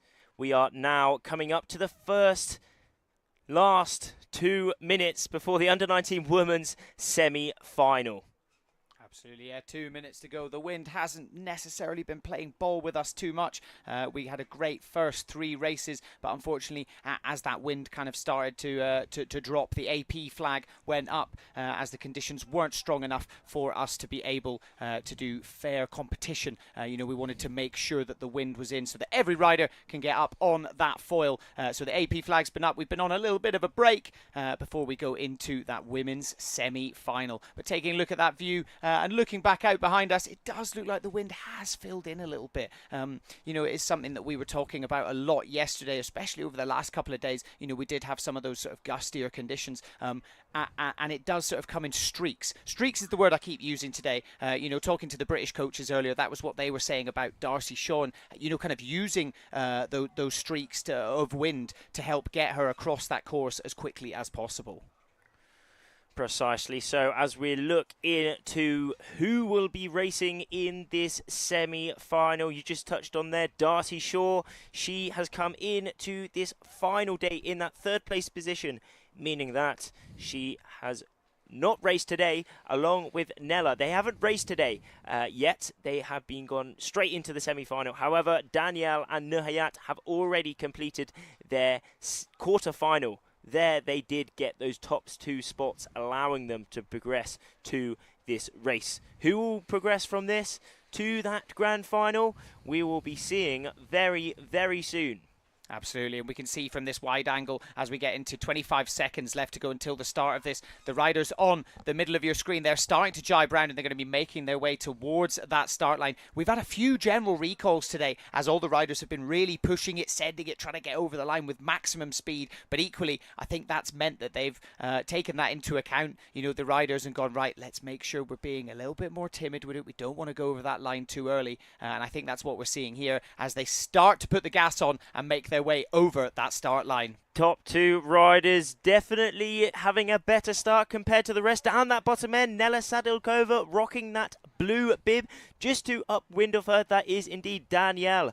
These are the top 2 riders currently in this race, but remember, anything can happen. Behind them are the remaining 2 riders in this semi-final, but it is only the top 2 riders in this semi-final who progress to that grand final. It doesn't matter where you finish in that top 2, you just want to be in there. But Nella Sadilkova coming to that first mark, just letting off her outhaul, allowing that sail to get a bit deeper, meaning that she can have a little bit more power. This is preferable on the downwind as the angles are a lot deeper. Reaching, you have the most apparent wind as you're going right across the wind full speed, but downwind you just want as much depth downwind, as much power as physically possible. That's why they let off that outhaul. But there we go, the rest of those riders, Nuhayat and also Darcy Shaw in there, everyone is foiling. This is the downwind where some of the biggest moves will be taken. They've all split out really, as we're seeing an epic shot out on the course here, and they will all be converging at their next mark. Absolutely, yeah, really interesting to see there, that the pack has very much split. A couple of the riders opting to take that really deep angle, just throwing in one jibe. Some of the other athletes, the other 2, opting to go through the middle of the course, potentially throwing in an extra transition, an extra jibe, which of course is always risky, especially given the wind being a bit lighter. However, it does mean they may be maximizing on it and carrying that little bit more board speed. Taking a look at the speeds on the left-hand side there, as you can see, all sitting around that kind of 14 to 16 knots as they start to make their way round that jibes towards that bottom mark. Where is that bottom mark? Who knows, but Nella Sadilkova leading into that first mark. There it is on the top right of our screens. Where is that ley line? We've seeing a lot of these riders going out onto the right side of the lake. we have seen a lot of this throughout the day. Maybe there is a lot more wind on the right side of the lake, and I think there is indeed, due to the fact that the wind is coming at a slight angle off those mountains in front of the top of the screen there. That means the closer you get to those mountains, the kind of the less wind there is, the more inconsistent it is. And these riders really want to ensure that they have the most strong and the most consistent wind to allow them to race exactly how they want and come on top of all the rest of those riders here in the semi-final.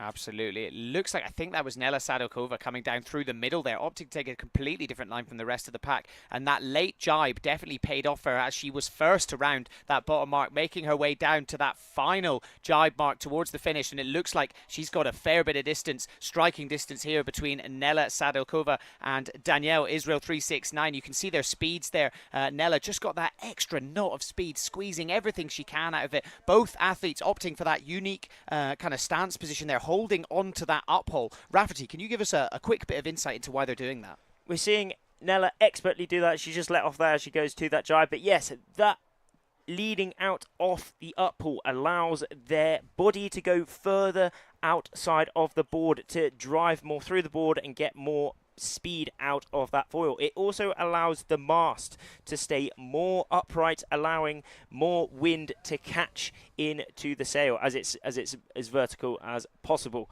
But here we are, Nela Sadokova showing that she does have the potential to be on this European Championship podium. She came into today in the second place. Look at that. She is cruising with the glasses as well. Cool, she is in game mode, and she is also in happy mode as she crosses. Where is that line? She's still bumping. She is cementing her lead, cementing her win in this semi-final. Nela Sadokova is guaranteed a spot on that podium now, having just won the semi-final. Also, now in the under-19 women's grand final is Daniela Ziv. Absolutely. And then finally crossing the line, it will be Darcy Shaw in third, Nurhayat following behind in fourth place. Difficult for them. That was one of those races where the start line was so important, wasn't it? Nela Sadokova and Danielle Ziv both with a start. They were significantly further ahead than Darcy Shaw and Nurhayat Govan as well. You know, they really managed to get themselves separating the pack. But let's go to an interview with Celia, who is with Nela Sadokova. Yeah, Nela is still breathing heavily next to me. It was a bit of a pumping race, but you secured that first position and you are now standing in the grand final. Nela, how are you feeling? I'm so happy. I can't even describe it. I'm speechless. What was going through your head as that starting signal went? Because you were leading literally out of the start. Pump, pump, pump, pump. That's it. And you pumped it to the very end. So you're now going to meet Medea and you're going to meet Danielle in the grand final. You think you will manage to stay calm and collected? Yeah, I hope so. I will try. But what a performance, Nela. Thank you. It was just so fun to see. Yeah, thank you. Like I said, I'm speechless. Is there anything you would like to say? Well, I would like to say thanks to everyone who are cheering for me, and especially my brother who is here and he's supporting me all the time. So thank you, Adam. I love you. It is a happy, thankful Nela that advances into the grand final. Let's get back to the studio.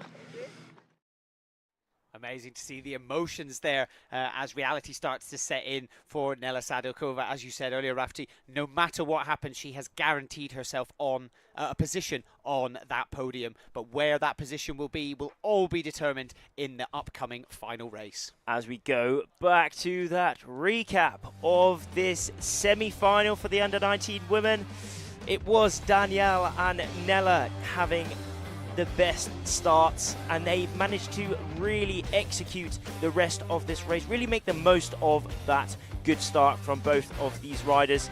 There they were, just really harnessing the power of the whip. But also Darcy, is still putting in some big pumps, trying to make it back, but unfortunately it didn't manage to come back. But Nela Sadokova taking this win in the semi-final. Absolutely, yeah, great race there, and awesome to see as well. It looks like the wind is back. All riders there fully up and foiling. Looks like they're managing to make the most out of these conditions. Great to see a hard-fought battle, especially in that middle section. There was some really interesting tactics going on down there. Some athletes choosing to take that kind of wider line, coming a bit further over. Rafti, you mentioned earlier, on our side of the lake, they came really close over towards that, and if anything, it seems a little bit windier over here, doesn't it? Yeah, it certainly does. There's all these different routes. I mean, we did see Darcy Shaw there really trying to make a comeback. She did start very much in that third place position, trying to make a comeback. I mean, she does finish this competition in fourth. I mean, it's a very, very amazing position to be in that fourth place. She did finish last year at the Europeans in the fourth place as well. So she's very consistently at the top of the world. As we going back to the under 19 men. Now is the time, just before the grand final will start. Absolutely. Leo Tomasini there, you can see him kind of resting on his boom, almost looking like he's doing a little prayer or something like that, really trying to get into the zone. We see it across so many different sports, so it should be no different here. Leo Tomasini just getting himself in that zone, getting ready, and this will be your starting grid for the under-19s men's final. Leo Tomasini coming into this in number 1. He's been number 1 for most of the week, and then Noé Garando and Noam Kobel joining him. And as you said, this is a knockout, Rafti. This is an even playing field. At this point, doesn't matter how well you've done over the last few days. This is the winner of this race takes all. It certainly is. But, Leo Tomasini, he has been rewarded by his amazing dominance this week by qualifying it straight into the grand final. He is guaranteed a medal here at the European Championships, but what colour will it be? Yeah, exactly. What colour will it be? But he does have to work all the way until the end. There's no slouching. This is what is so exciting about this medal race series. They have to go to the very end. It is all down to this final race. Whoever wins will win overall. Whoever comes second will pick up the vice championship title, and also third will finish in third. Yep, absolutely there. Yeah, so it's really important that the game is not over yet. The pressure is still on. This is the top of the mountain. This is the last few feet to get yourself up onto that podium. So yeah, I'm really intrigued. Again, I'm going to ask you the difficult question, Rafti. If you were a betting man, talk me through it. It's a tricky question because personally, I'm not a betting man. I look what happens, how all of these riders have performed. But some people have their specialists, some people have their strengths. I mean, we're looking at the wind conditions now. It's 6 to 9 knots. It's still extremely light out here. Leo has had an amazing week so far, leading for many, many days. He will be having the confidence of leading this competition. So, although there is an absolute ton of pressure on him, he's done it before. He's done it all throughout this week. And, he could very much take the title here. Yeah, absolutely. Like you said, he's been so dominant all week to be sitting in first. And as you said, he's kind of been able to just watch the racing unfold today so far. Taking a look out at that committee boat, it does look like the AP flag has gone up again, which signifies that they are taking a little bit of a break from racing, potentially due to the wind conditions. It's looking like, I don't know, doesn't look like it's changed too much, to be honest, but you can see there the flag on the front of the boat is perhaps not blowing as hard as it was earlier on. Yeah, it definitely has dropped off. We kind of had that initial first kind of 40 minutes of quite, I say, strong breeze of like perfect kind of 10 to 12 knots, but since then, yeah, it has kind of dropped off a little bit patchier. So yeah, we are just waiting for the perfect conditions for us to be able to run this men's final.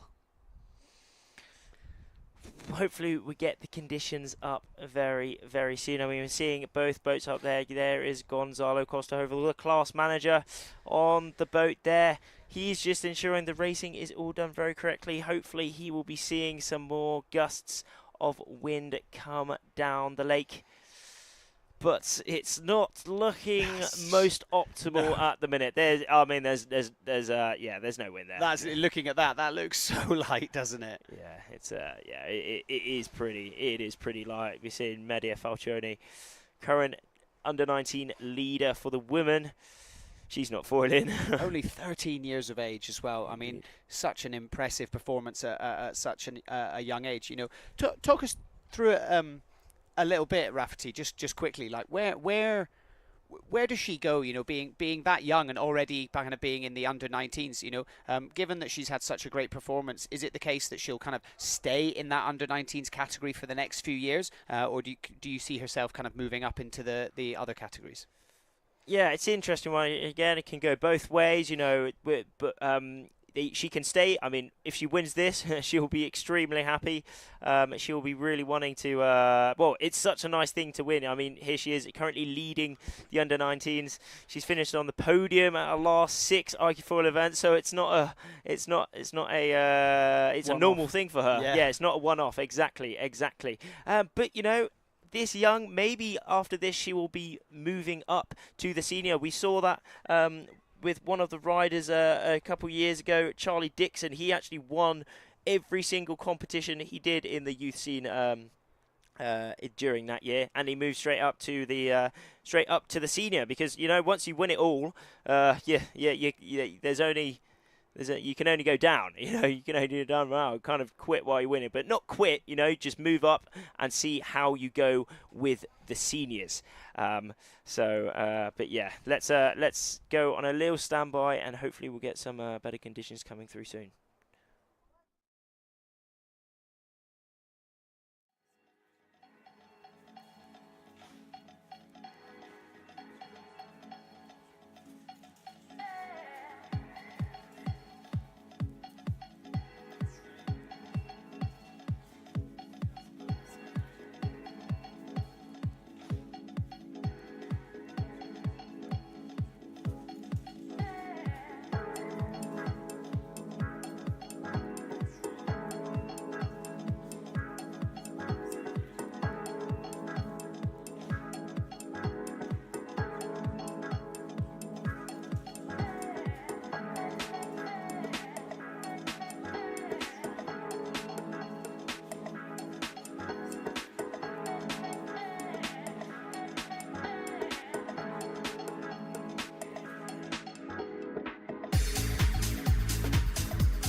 All right, and we are back, and it is looking like the wind has filled in.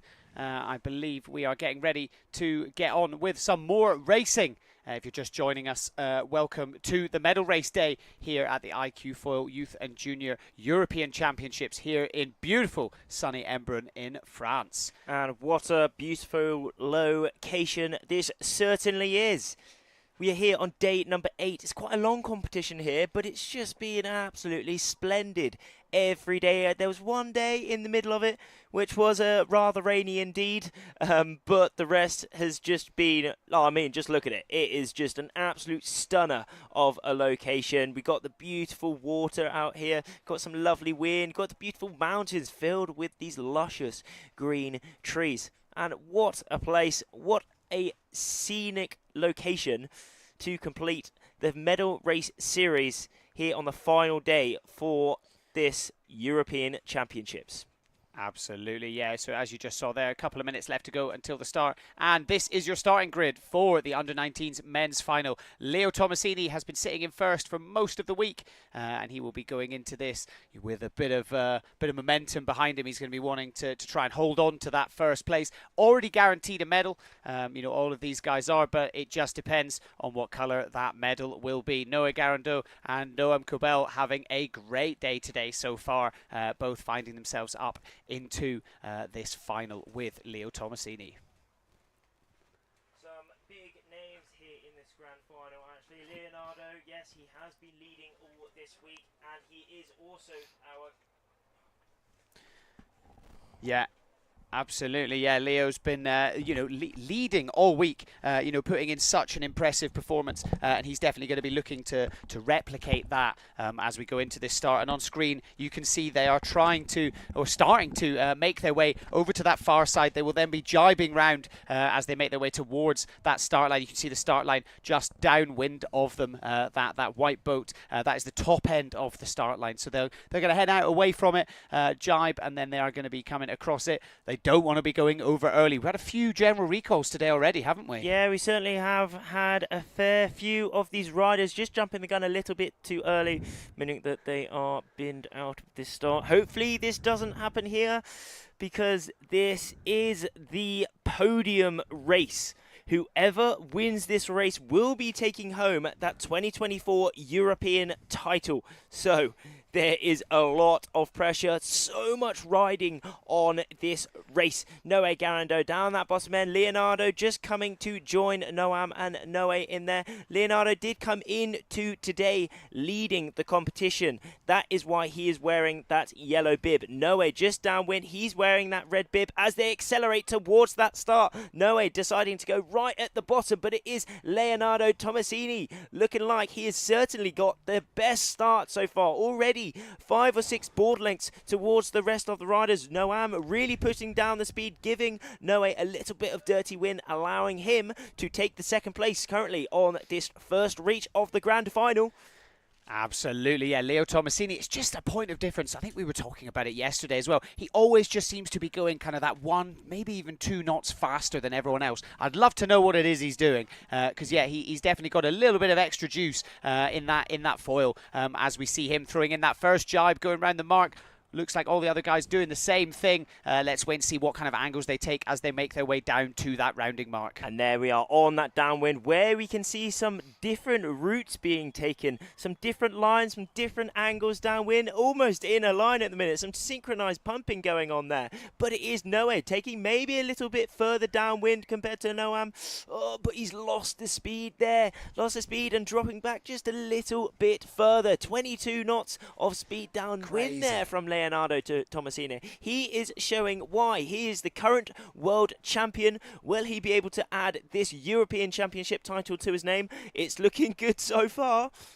Absolutely there. Looking at those speeds, just echoing what I said earlier, he just manages to be able to squeeze that extra little bit of juice out of it. You could see the camera almost trying to keep up with him. He's just got so much board speed, and attached to that, of course, he really knows the line that he's wanting to be taken, but he does have Noam really breathing down his neck here. As you can see, the speeds on the side both kind of matching, as we see Leo Tomasini going in for that jibe. I think this should be the jibe on that ley line. I think he will be making it round that mark here. I don't think he'll be putting in an next one. Looks like Noé Garandau just kind of struggling for a bit of board speed there. You can see he's kind of fallen behind a little bit, sitting on that right-hand side of the screen just there. But Leo Tomasini, there he is, going round that mark, making his way down now towards that final jibe mark before heading towards that finish line. And it looks like he has put a little bit of distance between himself and Noam Kobel. But what a performance from Noam Kobel at the minute as well. He did come into today qualifying from that quarterfinal. He's qualified from that quarterfinal into the semi-final, and now he is in that second place in this grand final. Look at that striking distance, about 60 metres. They're very similar speeds now, around that 20 knot mark. Here is Leonardo Tomasini showing that he oh God, fly in my mouth. He can round that last mark in that first place position. Not much separates him between that European Championship title. Will he be able to keep it to the end? Noé Garandau in that third place position, bringing up the rear. How will this finish? Yeah, absolutely. That jibe, incredible jibe there from Leo Tomasini. And again, you can just see, look how much distance he's put between himself and Noam Kobel. As you said, Noam Kobel, he's had an amazing day. He can definitely look back at this and be incredibly proud, getting himself all the way through into this final. But right now, it is looking like today will be Leo Tomasini's day as he makes his way towards that finish line. Where is that finish line? Crossing the line now, Leonardo Tomasini picking up the European Championship title. Not only is he the current world champion, he is now also the European champion. In that second place position was indeed Noam, and now following across the line as well, Noé Garandau. An absolutely amazing competition from him, picking up that bronze medal. Absolutely, yeah, incredible performance there from all three athletes. I think they can be so proud, and for it to come down to this one race, this culmination. I think they can all look back and they'll be standing on that podium later, and they can definitely be really proud of their performance so far. But I mean, Leo Tomasini, just absolute dominance throughout the entire event. But I think you said it earlier, Rafti, Noam Kobel especially, he can be so proud of himself. Coming all the way through from that quarterfinal, through into this. And there is your results for the podium for this European Championships here in Embrun in France. Leonardo Tomasini taking out the win, Noam Kobel coming in second, and Noé Garandau finishing up the podium in third place. That is the end of the competition for the under-19 men. And what a finish that was. It's so cool to see this spectacle here in this iQFoil racing. The under-19 men are done. We do have more racing coming up, though, so do not go anywhere. But that was really, really cool to see. And let's go to an interview with Celia on the water. Yeah, we have Leo here, who just became our new European champion. Leo, how does it feel? Oh, it feels amazing because also in the last month I really work a lot with the sport and with the school, so becoming the European champion right after the school, it's fantastic. But at the beginning I didn't think that, I didn't hear the finish boat beep, so I didn't know if I was maybe BFD or something else, so it's why I didn't resultate. But now I'm super happy, yeah. It certainly is official now. You have been leading from quite early in the championships. What's been your tactics? Well, the tactics is pretty basic. The wind here is very shifty, so if you can stay in the wind, you take a lot of advantages on the others.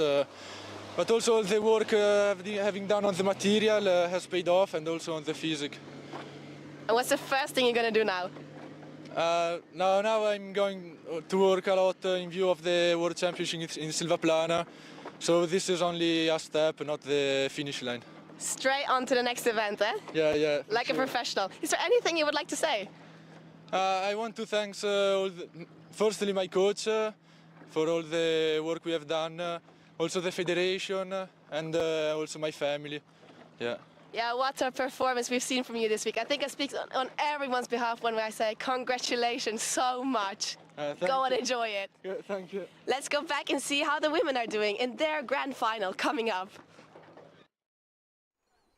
Amazing there from Leo Tomasini. I did wonder why he didn't kind of celebrate as he went over to the as he went over to that finish line. He looked, he's pretty cool, calm, and collected anyway. But yeah, he and then interesting to hear him say there, like this is not the finish line. He's got more events coming up, and this is just a kind of stepping stone. He really wants to focus. Seems like a really driven athlete.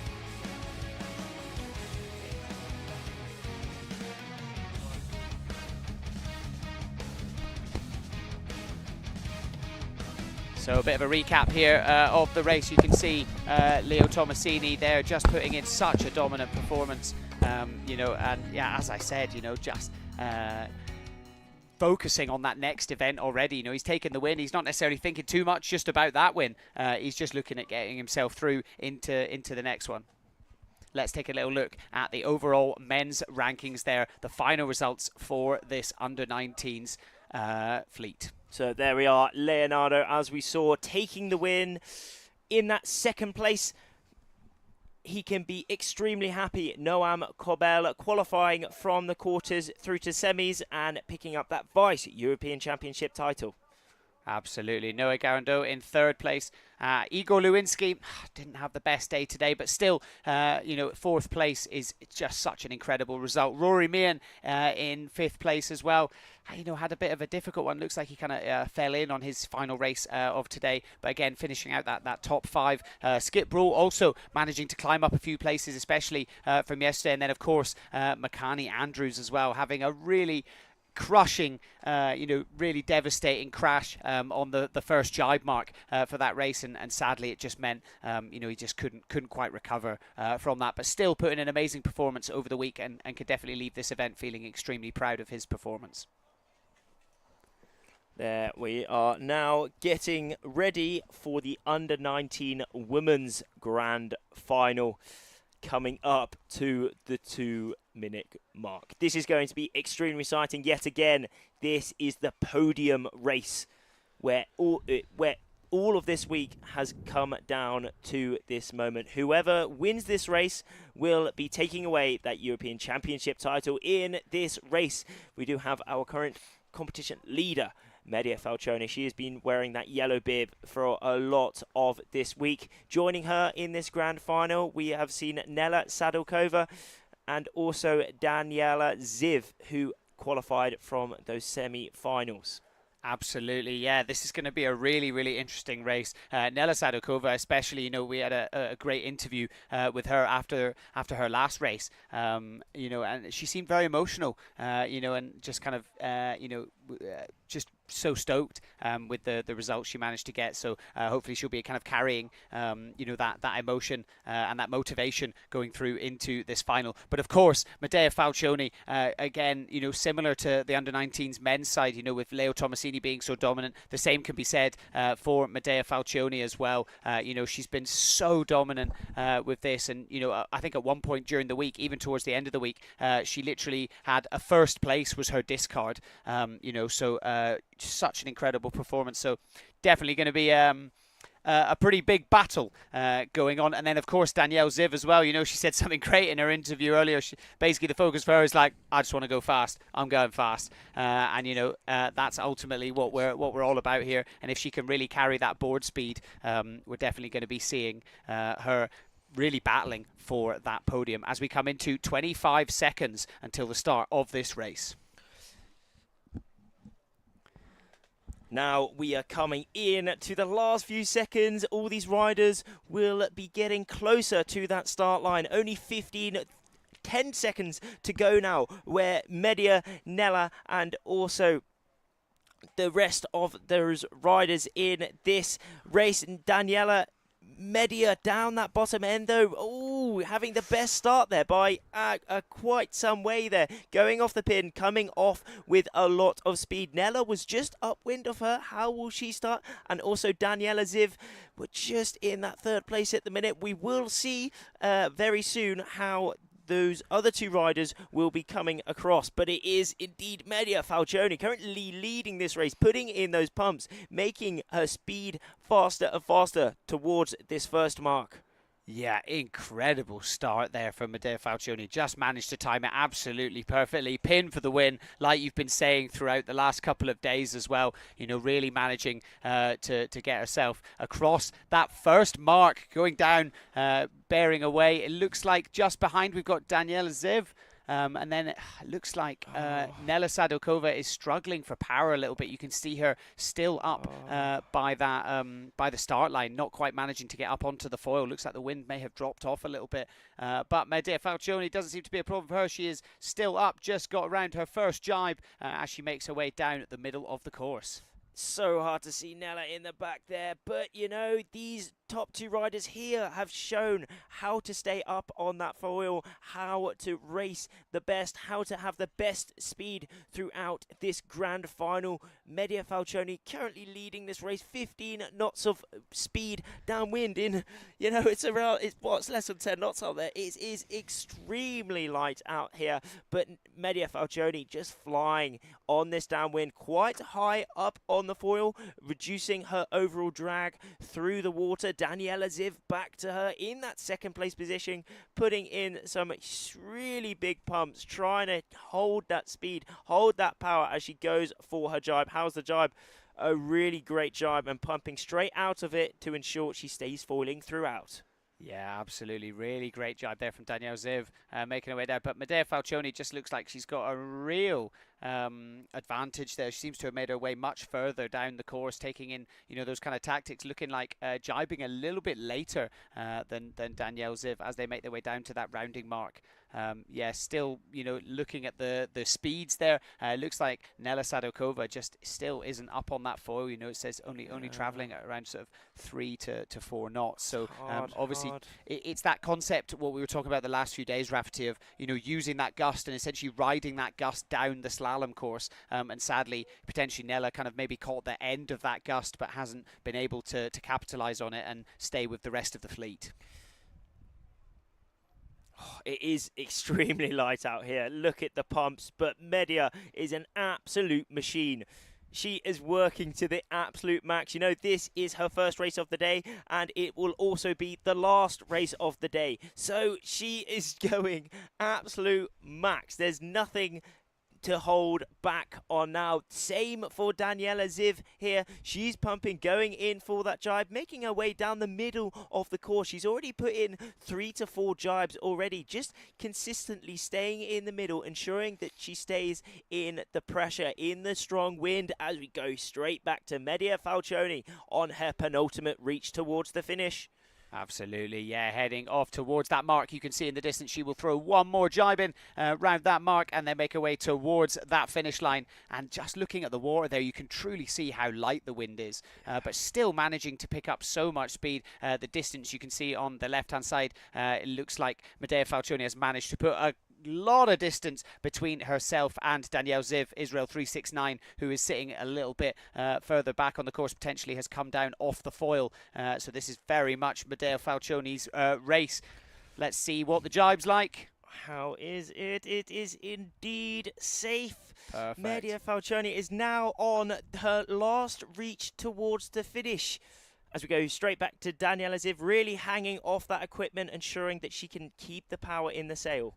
Absolutely there, yeah. Once again, you know, we talked about it earlier, adopting that kind of position of holding onto that uphole, trying to keep the sail as upright as possible, present as much of it to the wind as you can in order to try and maximize that power. But here is Medea Falcioni. She is the current under-17s European champion. Could she be adding the under-19s European championship title to her name? Not much at all separates her between the finish and that first place overall. She is coming across the line now. There is that finish boat. She has had the hand up. A dominating week from Medea Falcioni, Italy 57, jumping off, and she is the 2024 Under-19s European champion. Can you swim here?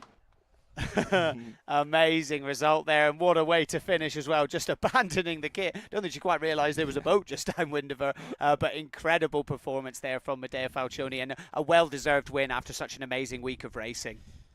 What a race from there. But there we have Daniela Ziv, Israel 369, also coming through the line. Probably about now, we can't quite see, but another amazing competition from Daniela Ziv. For a while, she was a bit around 10th place position, but she's moved all the way up on this last day, where it counts into that 2nd place. As we go back to Nela Sadokova, she is now falling. A very unfortunate start for her.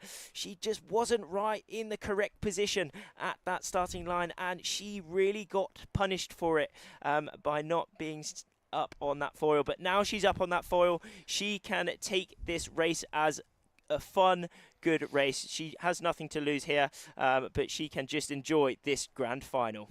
Absolutely, yeah. I mean, you know, a bit of a crushing end to such an amazing week for Nela Sadokova, and hopefully she doesn't you know, put too much pressure on herself and feel too bad about it. But as she makes her way down the course, let's go to Celia, who is with our winner, Medea Falcioni.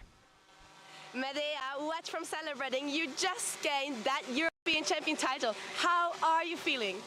Okay, I'm feeling just amazing. I'm exhausted. It was also, if it was a slalom race, it was really long. It was really hard. We had to pump it all. It was amazing. That's hard that I managed to do with super light wind. I'm happy that finally we managed to do a race with light conditions, which I really like, but can be also really difficult to manage, also because the wind was really shifty and tricky. I want to thank everybody from the Italian team, all the coaches and everybody that is here to support me. And thanks to the organization too. It has been an amazing and super long championship. So thanks everybody. Can you talk us a bit through what was going through your head as that starting signal went and you started reaching? Okay, so when I first started, I didn't realize I was like that much in front of the others. I was super concentrated, pumping a lot, really light winds. After I looked back, I saw I had a pretty long lap from the second, and I was just happy, but I knew I had to focus because the race was really. And what's the first thing you're gonna do now?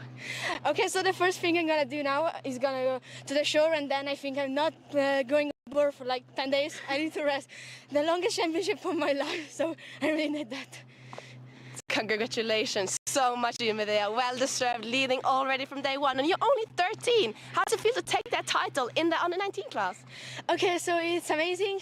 I just took this new sail. I started around December, January, and so it is just amazing. I don't know what to say, but there is still a lot to work on and on stronger wind also. So still a lot of things to do. Medea, go celebrate with your team on shore. Thank you. And we are ready to welcome the under-17s on our course as we're starting their medal races. An absolutely amazing, well-rounded sportswoman, Medea Falcioni. She has got a bright future ahead of her. She's in her prime, and for sure, she's got 5 more years on this equipment. So could she be in her prime for the next 5 years? I guess we'll find out. Absolutely, yeah. I mean, you say she's, you know, in her prime. I mean, that's a crazy thing to say for someone who's, you know, 13 years old. I mean, but it just goes to, you're right, she is, you know, to win the under-19s class and such a dominant performance all week and then straight away into the medal races. I mean, from the start of that race, she was just streets ahead of everyone else, managed to find the gust, just timed out everything absolutely perfectly. And there's that sportsmanship you were just talking about there, a bit of celebration. You know, she's good. They've gone over to Nela to say congratulations. I imagine this is probably a tough pill to swallow for Nela Sadokova after such a great performance all week. You know, definitely not the finish and the final that she wanted, but hopefully, yeah, she doesn't be too hard herself and she can still stand on the podium later and be proud of what she's done. Certainly, all 3 of these riders can be extremely happy with how their competition went, and also all the riders involved in this competition. A huge achievement for every single one, being able to compete in this high-level competition. But there we go, back to the race recap of this under-19s grand final. Medea, she did start it off flying, absolute with flying colours, and you know, she managed to do it until the end. Yeah, absolutely, yeah, just up and going the whole time.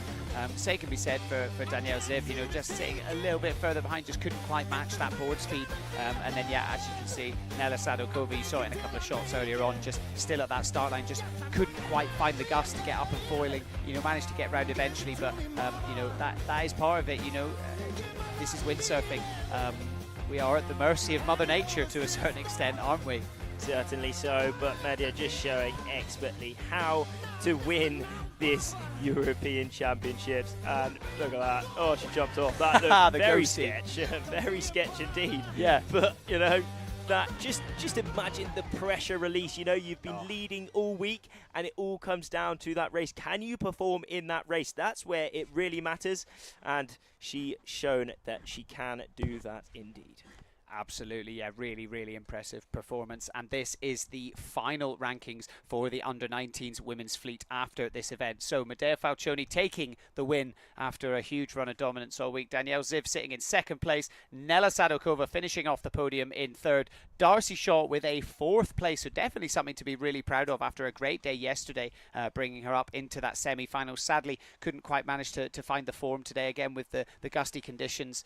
You know, really, really impressive. And then moving further down, Nurhayat Govan in fifth place, Katerina Thomas Cardinal in sixth, Adatan in seventh. Again, this was a fleet, I think we did see a couple of a bit of a general recall earlier on, didn't we? You can see Faustine Gallic in 10th place as well. Sadly, was one of those riders over the line early. But yeah, that is your top 12 for the under-19s women.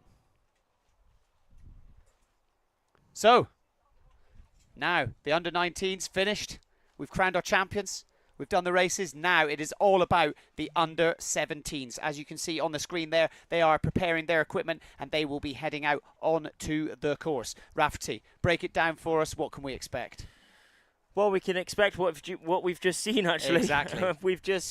We've just witnessed live what can happen with this medal race series with the under-19s men and women, and now we will be going to the under-17s men and women. We can see a lot of those under-17 girls starting to make their way out on the course. They've got a nice little slipway here. Remember, it's only 10 athletes who are racing in each of these fleets today, so you know there's a bit more space rather than each day when almost 350 competitors are racing out here.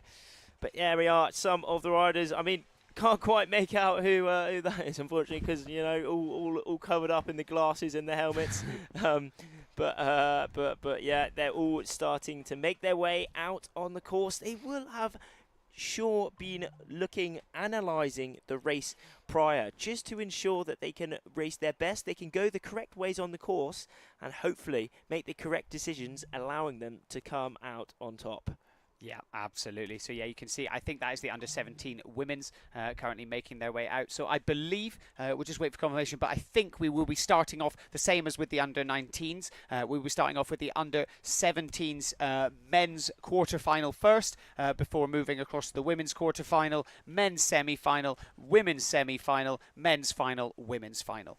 So that is kind of the order of what we have coming up for the rest of today, as we see the riders slowly making their way out over to, hopefully not too slow. Looks like they're up and cruising. That's Salome. She had a great day yesterday, didn't she?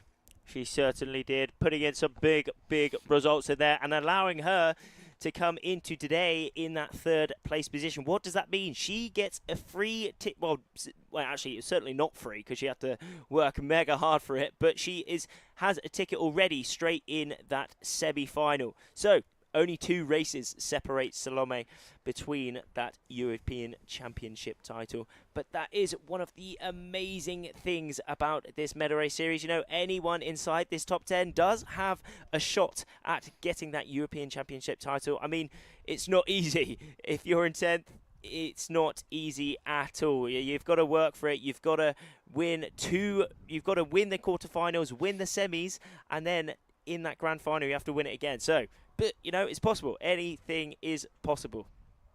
Yeah, absolutely. So they are making their way out. But before we get started with the racing for the under-17s, let's take a little look at some of the highlights of the action so far today.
As we can see, the riders are swapping out, changing of the fleets is out here on the lake now for the final day of the 2024 iQFoil Youth and Junior European Championships.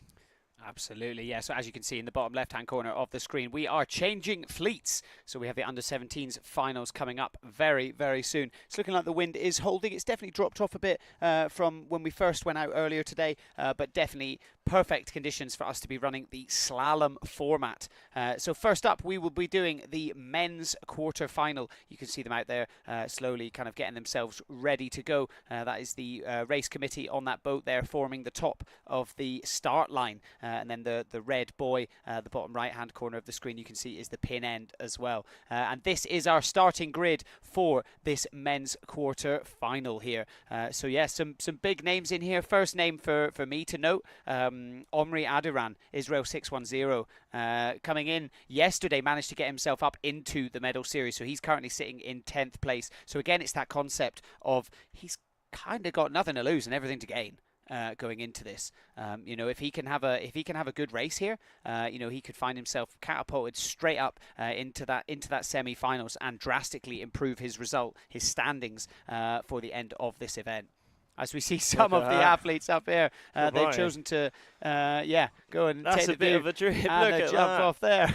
That was actually Nice. very, very high. Yeah. Yeah, Jesus. Oh yeah, that was mega. I think one person was a bit too scared to jump off. I mean, yeah, I'd probably be standing there with him, to be Certainly honest. so. Good grief, it's quite high that. But that's another cool feature about this location. Got a bridge throughout this week. We've had 2 race courses on the lake. One race course below that bridge and one above that bridge that we can see there, just to ensure that everyone can have a lot of racing for all these fleets. Almost 350 competitors here at this competition. But we are witnessing the top 10 in each of these fleets racing it out to ultimately try and get that European Championship title.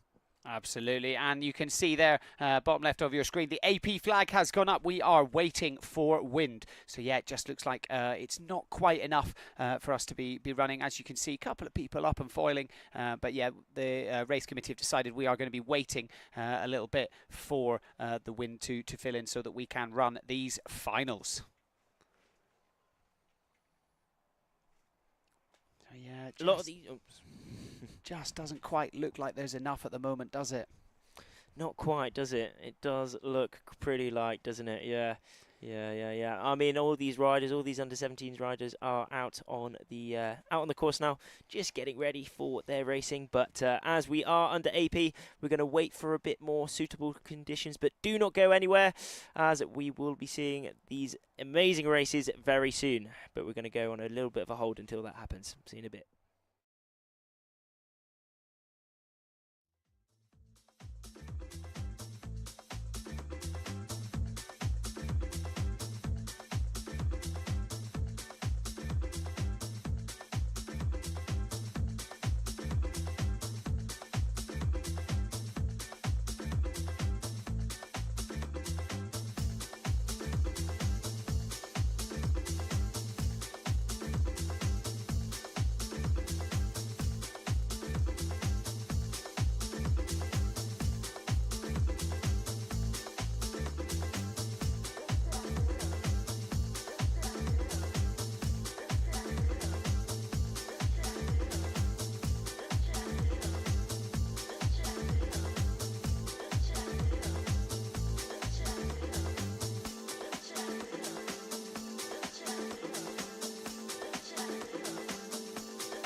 And we are back on to the lake for the final day of the 2024 iQFoil Youth and Junior European Championships. Today is the final day where we will be determining our overall 2024 European champions.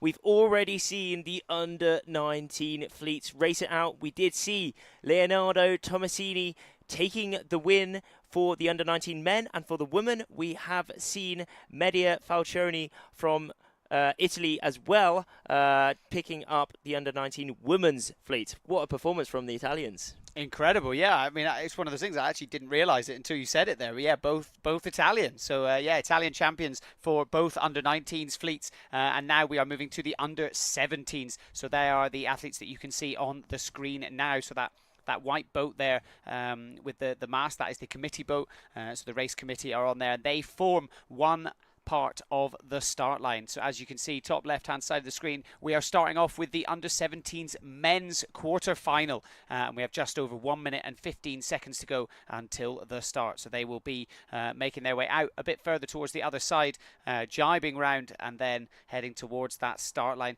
We've seen a bit of a mix with the start lines today. Started off the day, we had a lot of general recalls going on. Few riders going out early, and then towards the end, the start lines have been a little bit more hesitant, haven't they, as we've progressed throughout the day? We certainly have seen a few general recalls. Hopefully there'll be no more, I mean, for the riders in their heads, hopefully anyway, as we go to the starting grid for the under-17 men's quarter-final. It is places 4 to 10, racing it out, trying to get those top 2 spots into those semi-finals.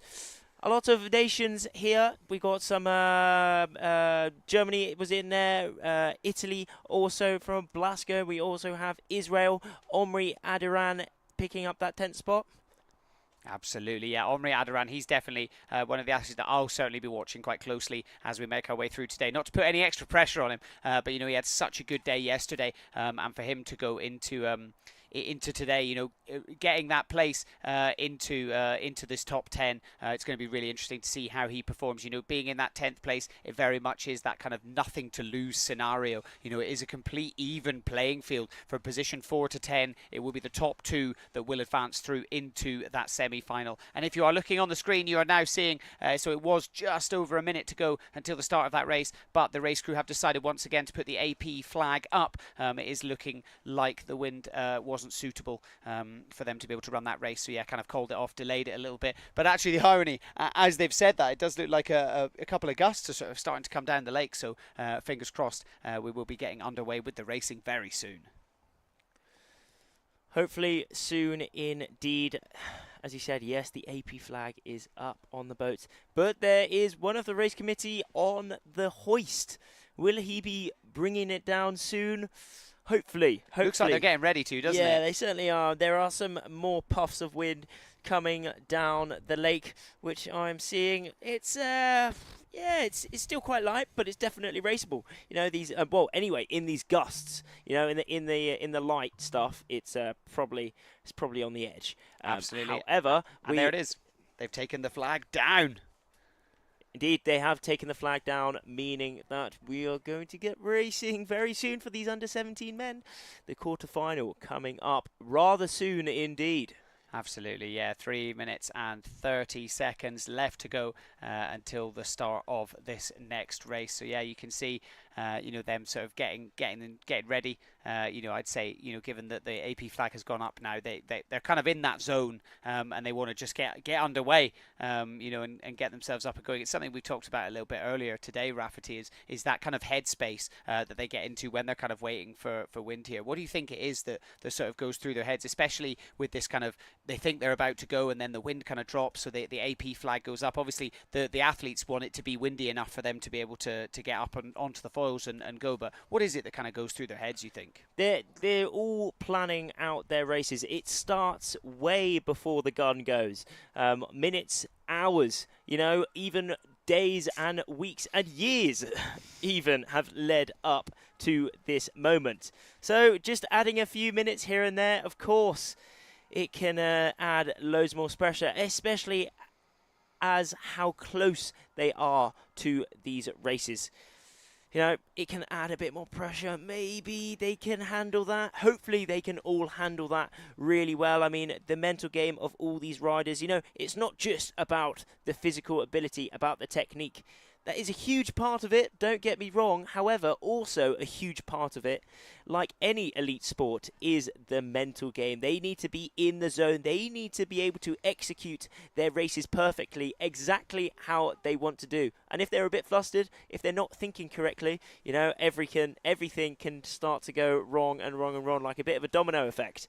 Hopefully we won't be seeing any of that, but, you know, it's something to keep in mind with all these riders. For sure, and you know, windsurfing, and especially the iQFoil, it is a sport of variables, isn't it? There are so many different scenarios, so many different things that can happen. Of course, the equipment is one design, but, you know, we are at the mercy of Mother Nature. You've also got all the other athletes that have got their own game plans as well, and obviously, you know, but them using certain tactics and employing that against, you know, especially given that this is the last day, everyone's going to be being quite aggressive. You know, it is a sport of variables, and it's so important not to necessarily focus on that too much and try and just focus, as you said, on that game plan that they've been building long before they ever took to the water today. Yeah, as we're coming up to that last minute for the under-17 men, quarterfinal coming up very soon indeed. Some big riders in here. Moritz Schleicher from Germany. He was around that kind of a dodgy point, around 10th at the start of yesterday. However, he had an absolute cracking day, moving him up into 6th place, guaranteeing him a spot in this quarterfinal. Will he be able to perform?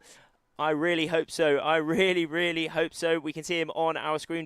He's the bottom rider on our screens at the minute. The other riders up there, could that be Blasco? I can't quite make out the numbers, but it is indeed an Italian rider and also one of the Dutch rider. I think that is indeed Finn Brull in there. Skip's brother. We saw Skip's brother in the under-19s, didn't we? And now he's got his younger brother in the under-17s. Yeah, what absolutely. a family. That's what we like to see, yeah, keeping it in the family. So yeah, let's see how he performs. Obviously, you know, getting some inspiration from his brother earlier on today as they are starting to put their foot on the gas, making their way towards that start line, but also got to be a bit hesitant. Don't want to be going over early and ruining those chances of getting through into that semi-final. But it's looking like possibly that is a good start indeed. A great start from these riders downwind, actually coming across the line with a lot of speed and power, and they extending it, really putting in some big pumps. Look at the speed on Moritz here. Could he be rolling the other riders to leeward of him? It will all be coming down to this first mark. They all go in exactly the same direction, but it is looking like Blasco is taking the lead. No, it is actually Finn Brull. What a start from him, starting again from the pin, from Ali Masters. Pin for the win it is. Absolutely there, yeah. So as you can see, Netherlands 7-3-1. He is keeping it there, and you can hear the shouts behind us as they start to go past all of the other riders. Few of them opting to jibe a little bit earlier there, and you can see some of the other guys taking a bit of a deeper angle, heading a little bit further out. Taking a bit of a wider angle, heading a bit further out towards the edges of the lake. Let's see which tactic it is that pays off. You can really see the split of the pack here. They're all going to that bottom mark. They will be converging, even though, yes, they are going some different ways. They're different. There are good ways and there are bad ways. Well, better ways anyway. But it's looking like still everyone is foiling around at this course. One of those riders in the middle jibing off, and then the top of our screens as well. It looks like maybe they've gone into a bit of a lull there. Remember, in this direction, there's tends to be a little bit more wind onto the right side of the course. Blasco, Italy 400. He's currently leading. Which side of the course has he gone? But on our screens at the minute, I think that is indeed France. Can't quite make it out, but one of the French riders from home. Will he know this location? It's looking like he is.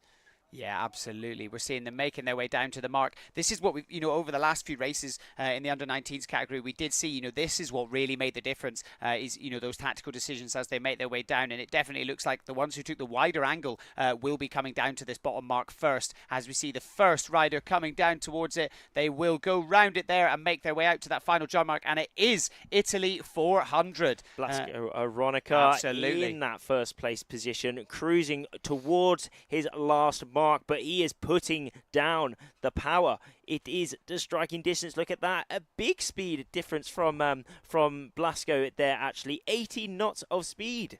Absolutely. He's absolutely cranking down on this penultimate reach. For sure. And just behind him there, Israel 610. That is Omri Adaran, as I was saying earlier, had a great day yesterday and looks like he is carrying that momentum and currently sitting in second place. Remember, it is not just about the winner of this race. The top 2 from this race will advance through into that semi-final. And it looks like these two are heading towards that final jibe mark. You can see everyone cruising along behind them. It's a bit of a line. Let's see how they do going into this jibe. Good jibe. Is it a good jibe? It looks as if it is a good jibe indeed. Close behind him, Omri Adaran, and there is Moritz Schleicher. He will be doing his absolute utmost to try and attack Omri in that second place position. Remember, as you said, it is only the first and second that make it into that semi-final. But Blasco, he is trying to defend as best as possible along with Omri. Where is that line? He's just putting in some big bumps, just sealing his deal, sealing his lead in this quarterfinal. It's looking like he will be taking a spot in that semi-final. Absolutely. Interesting little look there. He looked behind, saw that Omri was adopting that technique of kind of holding on to the uphole and went to do it himself. And there's that passion that we want to see from Blasco as he crosses the line. And then also Omri Adaran backing himself a spot in that semi-final. Moritz Schleicher taking that third place position. Finn Brull fourth in this quarterfinal. A very good result from all these riders. Even making it into this race is a huge achievement in itself. Absolutely, they're really, really impressive. And this is the event progression, as you can see, from Omri Adaran. So starting the week off, looking, all he did was improve throughout the entire thing. So day 3 and 4, sitting in that 38th, and then finally now finding himself up into that semi-final. What a campaign he's led for this event. Certainly so, improving day by day. Coming into the medal race in that 10th place position, and now sealing a spot in that semi-final. He has guaranteed himself a spot inside the top 5 here at the European Championships. Absolutely. And it looks like Celia is on the water with the winner of that last race. So yeah, we will go over to them pretty soon. But yeah, that is it for the under-17s men's quarter final. And let's go over to Celia, who is on the water.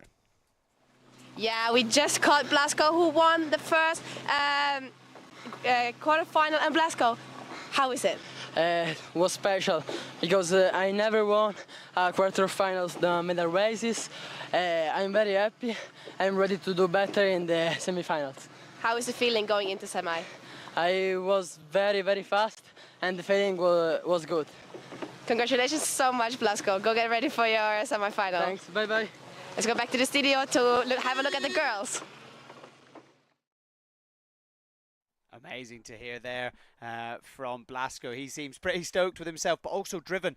He's ready to get up and going for that semi-final coming up soon. And here is the results from that race. So it will be Blasco Aronica and Omri Adaran that will be advancing through up into that semi-final. Difficult one for Moritz Schleicher. He's had a great few days. Yesterday he put in a really, really great performance, and today that third place, but equally he will have really increased his standing in the European rankings. Certainly increased his standing and also increased his confidence. Another one to watch for the future. But now we are heading up back to the start for the under-17 women coming up very soon. Absolutely, yeah. So we are going to be alternating. So next up we have the under-17 women's quarter-final, and let's take a little look at the recap of the under-17 men's quarter-final that we just saw. So as you can see, Finn Brull actually crossing the line first there, going towards that first mark. But as you can see, Blasco, just behind him there, and I think it was after this jibe that we really saw him find a bit of a better line down to that bottom mark. But it was Omri Adaran, and then, Moritz was really in there as well. Yeah. He was really in there as well, but it was towards these final reaches where Blasco Aronica really established his lead. Coming towards the finish, there is Moritz Schleicher in that third place position, and there is also that shout from Blasco. He was a happy boy. Absolutely, yeah. We love to see it, a bit of passion, coming into that final. I think what you said is a really great point, Rafty. Like it's a it's a pressure release, isn't it? You know, coming across that. Of course, the work is not done yet. But to be able to come across that finish line, you're one step closer. And I think it's really important, you know, windsurfing's hard enough. The IQ foiling's hard enough. It's so important to appreciate and take notice of those victories when you do get them. You know, it's very easy to go, right, well, the work's not done yet. The work's not done yet. The work's not done yet. But it's so important, and it's great to see that these young athletes are already getting into that mindset of, no, I'm going to celebrate this, and now it's back to work. And now we are coming up to the last 3 minutes. Last 3 minutes until the under-17 women commence their medal race series, starting with the quarter-final as we look at this starting grid for the under-17 women's quarter-final. Coming in that 4th place, Ece from Turkey, joining with Ernestine Delphine. Also Parla, a good Turkish team inside of this top 10. Hila Partrush in that 10th place position. She has nothing to lose. She will be pushing to the absolute max. Maya Dori is also a really big one to watch. She was actually leading the competition at one point, just dropping down a little bit now, but she still has a shot at getting that European Championship title. Also Marta, Spain 302 inside of this quarterfinal. Equally, she has a shot at getting that European Championship title.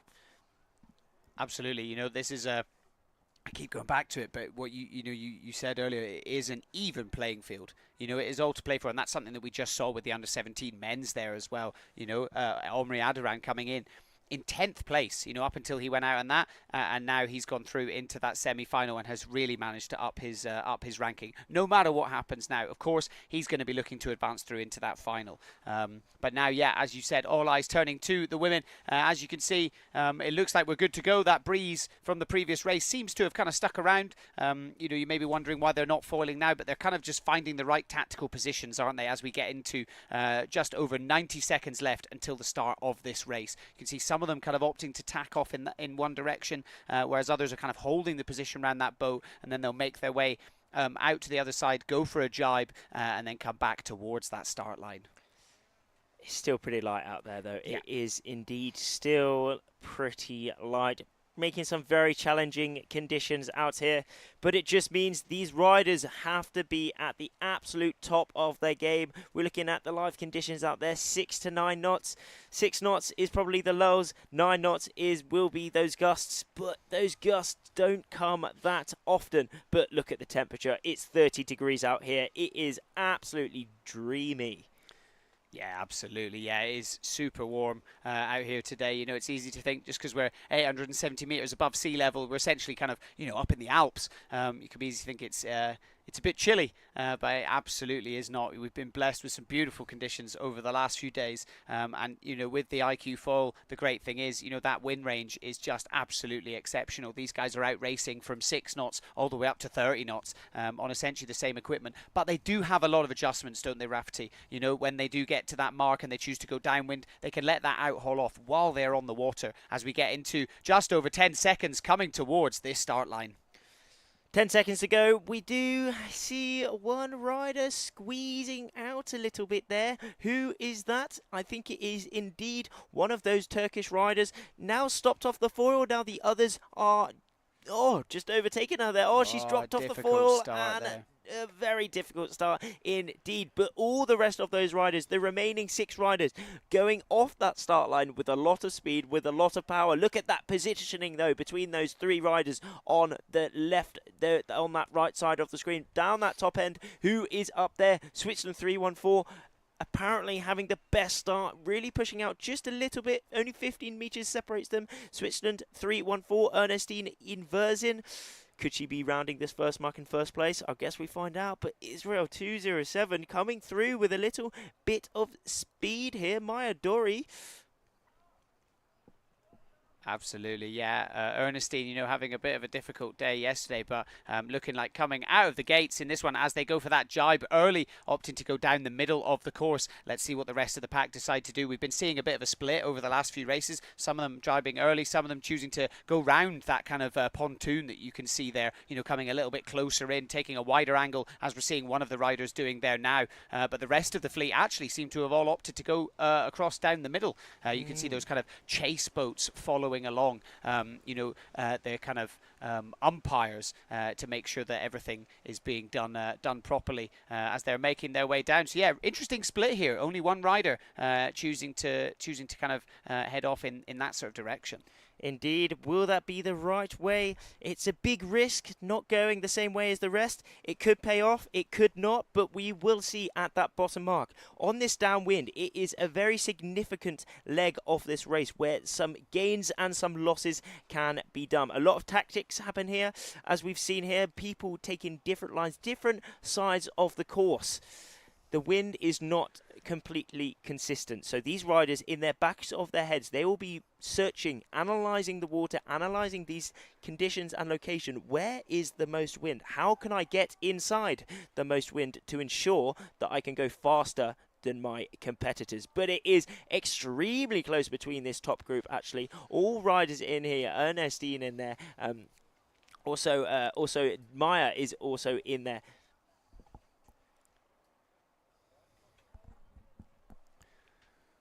Yeah, it's looking like, Turkey 4 kind of in the lead. But, whilst they go down it, here's them throwing in that final jibe, that last jibe as they make their way towards that rounding mark and before they head off towards, this is that penultimate reach before that final jibe mark and making their way towards the finish line. And it looks like Ernestine coming round there, currently sitting in second place. Remember, it is the top 2 that will be advancing through. Turkey 4 here, looking like with a pretty significant lead. That is Parla.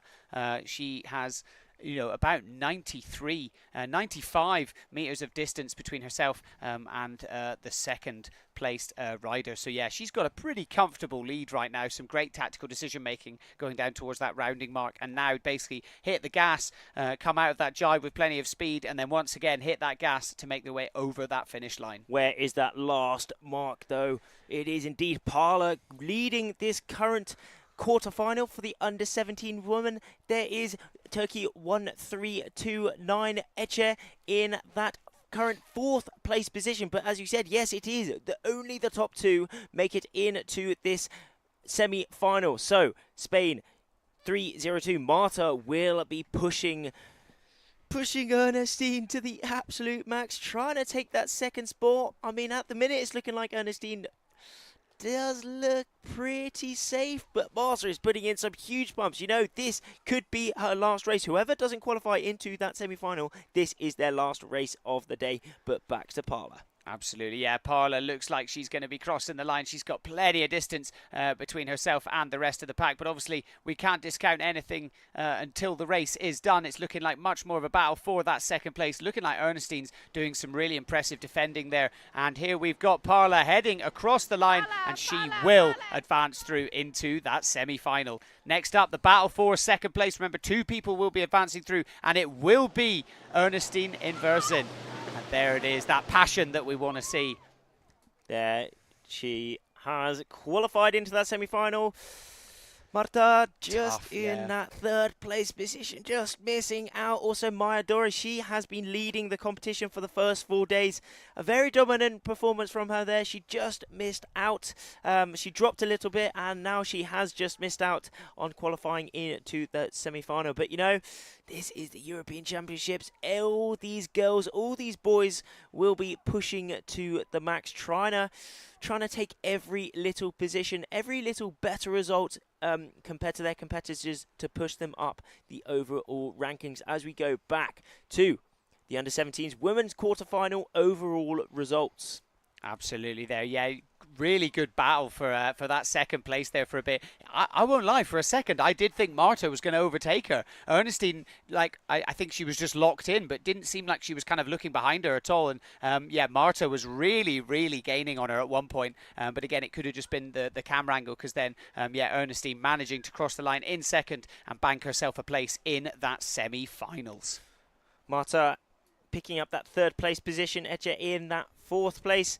Hila Potush in the 5th, 6th, Maya Dori, and in 7th, Delphine.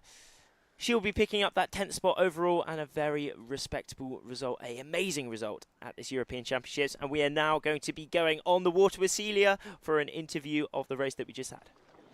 Yeah, I'm here with Parla, who was just winning the women's quarterfinal in her first ever medal race. Parla, how is it feeling? I feel so excited about it, and I'm so happy.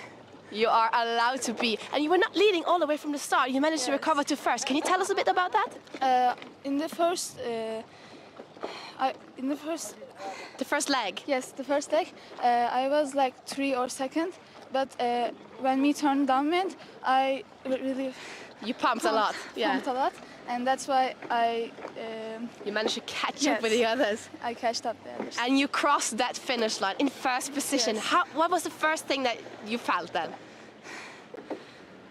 I was looking at my back and saying like, oh my God, I did it, I made it. And now you're going to be competing in the semi-final. Yes. Do you think you will manage to stay calm? Yes. Yes, calm and collected. Go get ready for that medal race, and we will keep an eye on you for the next one. Congratulations so much. And let's get back to the studio. Awesome there, some good emotions, obviously pretty exhausted as well, and almost like it felt like Parla was like a bit surprised there, you know, in her own ability, and you know, really cool to see that she's managed to bank herself a place into that semi-final. So yeah, that will be coming up in one more race. But we are now going back to the men's, and we are going into the under-17s men's semi-final. Just over 3 minutes to go. So this is the second and third from the overall standings, and then the last, the top two from the last race, the quarterfinals, will be up into this as well. So we have 4 athletes competing in this one. Obviously, we've got Omri Adiran coming through after a great day yesterday, and then a great race just earlier on. And he will be going up against the other 3 athletes on the screen. Let's take a little look at the starting grid. So, Pierluigi Caproni, he's had a great few days, hasn't he? He certainly has. He's come into this final day in second position. So, he will be really hoping to stay on that podium. He does need to come top 2 to stay in this podium, but he will sure be giving it a go. Like all the other riders in this semi-final, David Eleshko with Blasco Aronica, Omri Adiran. 2 Italians, 2 Israelis. This is going to be a big battle between these 2 teams, isn't it? Absolutely, yeah. But however, I'm not sure how much teamwork there's going to be. I think it's very much every athlete for themselves. You know, I don't think there's going to be any teamwork going on necessarily. But really interesting to see that, isn't it? The Italians especially, they seem to be having an extremely good event. This event, they've got some really, really strong athletes within the iQFoil class discipline. You know, obviously Leo Tomasini being so dominant in the under-19s, and then on the other side of the under-19s, Medea Falcioni as well. Certainly so. But we are coming up to the last minute and a half before this semi-final gets underway for the under-17 men. Again, for these 4 riders, it has all come up to this moment. This is where they have to perform. They have to perform to achieve top 2 spots within this race. Whoever's top 2 guarantee themselves a spot on that podium and a spot in that grand final where they do have a chance at getting that European title. Absolutely, yeah. Looking like the wind is kind of sticking around. Just felt a bit of a gust come through. I think it goes back to what some of the coaches were saying earlier, you know, that wind sort of comes through in streaks. You know, it's like kind of stripy almost. I'm sure many of you who've windsurfed, you know, in Europe, you know, whether it's like these kind of thermal locations or up on the kind of lakes in the mountains, you'll be very familiar with this type of breeze.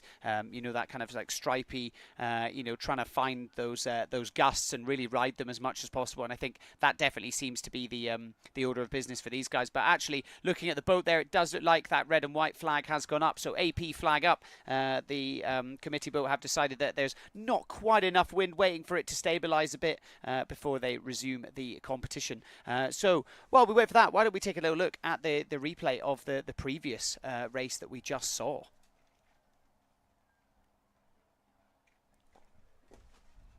Okay, there we go. We are going to be going into a little replay of the race that we just saw to see all the action yet again here on the course in Embrun for the 2024 European Championships. And there we are. What a start that was from those 5 riders out in front. Absolutely, yeah, making their way down. You can see the whole pack crossing over that start line. Nobody over early. That's not what we want to see. We had a few general recalls earlier today, and here is the pack jibing down through some interesting tactics going on, actually almost heading over towards the other side of the lake. Last few days, there's not been that much wind over there, but again, you know, the wind kind of shifting around like what we were just saying, and then, of course, we've got them heading towards that final jibe mark, those last couple of reaches where they can really just stabilize, but there was a bit of a battle for that second place there, as you can see behind. But yeah, really, really great race there as we make our way through this medal series. One thing to note in that race, it was, again, yet again, we keep saying it, but it is quite light. And now it is quite light indeed. Just crossed the limit of what we can race in. It's light wind and quite shifty, so we're just waiting for the wind to stabilize a little bit more so we can get this racing underway, have a fair race overall, and have a fun race, but also a drama-filled race, also an action-packed field race. I mean, this is one of the coolest sailing classes in my opinion, if not the coolest. Well, actually, yeah, it is the coolest in my opinion.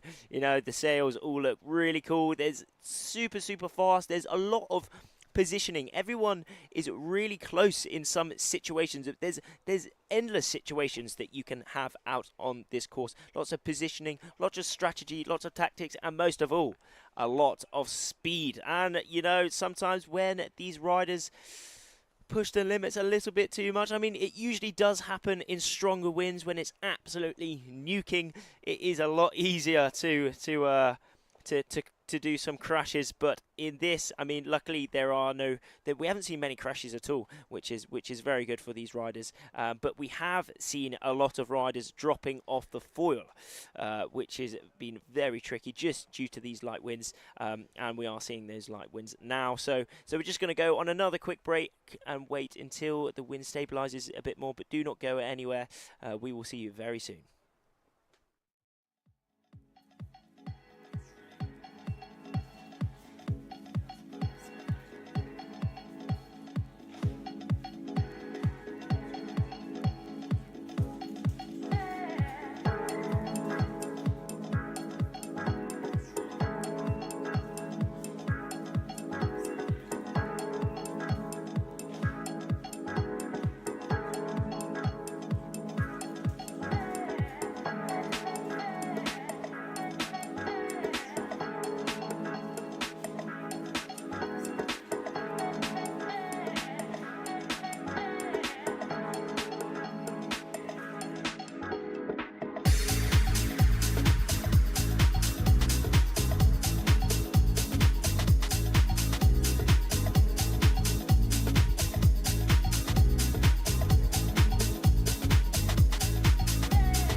Okay, after a break, we are back in, and it looks like the wind has filled in, and we are in the medal races for the 2024 iQFoil Youth and Junior European Championships. It is the last day. It is the medal races. So far, we have crowned champions for the under-19s men and the under-19s women, and we are now working our way through the under-17s fleets. And as you can see, we are working our way towards that under-17 men's semi-final start. We've got just over 1 minute and 20 seconds to go. We went on hold for a little while because the wind seemed to really drop off. But prior to that, we've had some perfect conditions for us to be able to run the slalom racing format. We certainly have. This day it's been light overall, but it really has been great. We've had the full under-19s, both men and women, completing all their medal race series, and we have determined our European champions there. But we are now going into the under-17s, and we are now into the semi-final stage for the boys. Pierluigi Caproni and Blasco Aronica, both from Italy and both inside of this semi-final. And then on the other side, coming in to today, third and the second qualification, Omri Adoran and David Aleshko. Absolutely, yeah. So it is, as you said earlier, an Italian-Israeli matchup going on here. So yeah, two riders from each nation, but I don't think there's going to be much teamwork going on, is there? No, certainly not. I mean, for sure, they train together. They'll have a good time together. You know, back in Italy and in Israel, they are training a lot. However, when it's competition time, and especially a competition this important, this much of a pinnacle competition for them, everyone is for their own man. And unfortunately, AP flag is back up on the boat, signifying that we are on a little bit of a postponement yet. Again, why do you think that is, Andy? I would say, yeah, as you can see there on the screen, wind is stabilizing. So I think they probably saw a bit of a gust come through. You know, maybe some of the riders who are consistently hanging around the race committee boat, just in case they start. So it may be that they see them foiling. There may be, you know, a bit of a discussion potentially with the race, you know, the race committee, and they'll see the riders foiling and go, right, let's start that countdown again. Obviously, it's, you know, of the utmost importance that we manage to get this racing in. So we'll do anything possible in order for us to be able to run these last 4 races of this European Championships here in Embrun. Yeah, there's only 4 races to go to complete this day. So, I mean, if timed right, we only need 4 gusts. We literally, I sort of sat down and you know, worked out. We basically need 30 minutes. You know, these slalom races, they're about kind of 4 minutes or something like that. You know, realistically, once the guys are up and foiling, you know, we've been seeing it throughout the last few days. They are doing double the wind speeds. You know, we're looking at 6 to 9 knots at the moment. These guys are topping out at around 22 knots across all the fleets. You know, they're doing 20 knots, 22 knots. You know, Leo Tomasini, was going more than 22 knots. So super impressive speeds. So these guys are getting down the course and across very, very quickly. So yeah, if all of you watching, as I said earlier, just put a bit of money in the meter and get that wind up, then we should be able to get this racing going. But it is a thermal wind, and over the last few days we have been racing from that kind of 4 p.m. to around 7 p.m. That's been our kind of times for the wind. So yeah, you know, we're kind of approaching that now. It's 5:30 local time, and let's go out onto the water and get a live update from Celia. Yeah, as you mentioned, Sandy, it is getting later in the afternoon, and as we've seen the previous days, the wind is starting to drop a bit, but we are crossing our fingers, hoping that it will remain for just a bit longer so we can complete these under-17 races as well. We're done with the under-19. The atmosphere has been amazing. We have 2 new European champions that are probably on shore celebrating their titles as we speak. Everyone is happy, everyone is rooting for them, and it's just been an amazing day so far. So we're really, really hoping that we can have the same going for the under-17s, and we have to just contact the weather gods and ask them to just make the wind stay for a little bit longer so we can just complete this day and the championships with a good day. Thank you.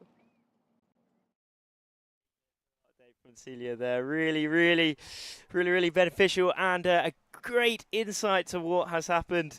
You know, it's been light, but also she has touched on, you know, it's been fun. It's been fun as well. I mean, as she said, those newly crowned champions will be on the beach. They will be celebrating. However, we are missing 2 European champions at the minute. We're just waiting for these final semi-finals and the grand finals to take place. We're seeing the current riders waiting for their start off on the screen. Who will be able to take it, and when will we be able to race? Hopefully soon. Absolutely. I mean, I hate to say it. I think Celia might be right. That wind definitely feels like it has dropped off a little bit out there. I mean, mainly because I can really feel the heat now. You know, it must be hot for the athletes out on the water. You know, they do have to wear the kind of the helmets, the impact vests. You know, make sure they're all you know, sort of covered up, and it's so important. You know, to maintain that, especially in these kind of warmer conditions. We've seen it in the post-race interviews how exhausted all of them are. You know, after a race, they're expending so much energy. So yeah, it's really important to kind of maintain that and stay on top of that, especially for the riders out there sort of waiting for that race to start. So we will go into a little video on what the location has to offer for us. It is a great spot, so let's have a look at that. Situated in southern France, only a 2-hour drive from Marseille, up into the Alps is the stunning Lac de Serre-Ponson and town of Embrun. Sitting at 870 metres above sea level, this area attracts up to 1.5 million tourists a year and is the perfect summer mountain paradise for many different activities. Get out on the bike, take on the hills, or cool down and head onto the lake to enjoy the different water sports on offer, from windsurfing and kitesurfing to kayaking and water skiing. It's a real water sports utopia. Or take to the skies and experience the idyllic views from the air. Whatever your plans, there's no better place for a relaxing, one-of-a-kind summer holiday.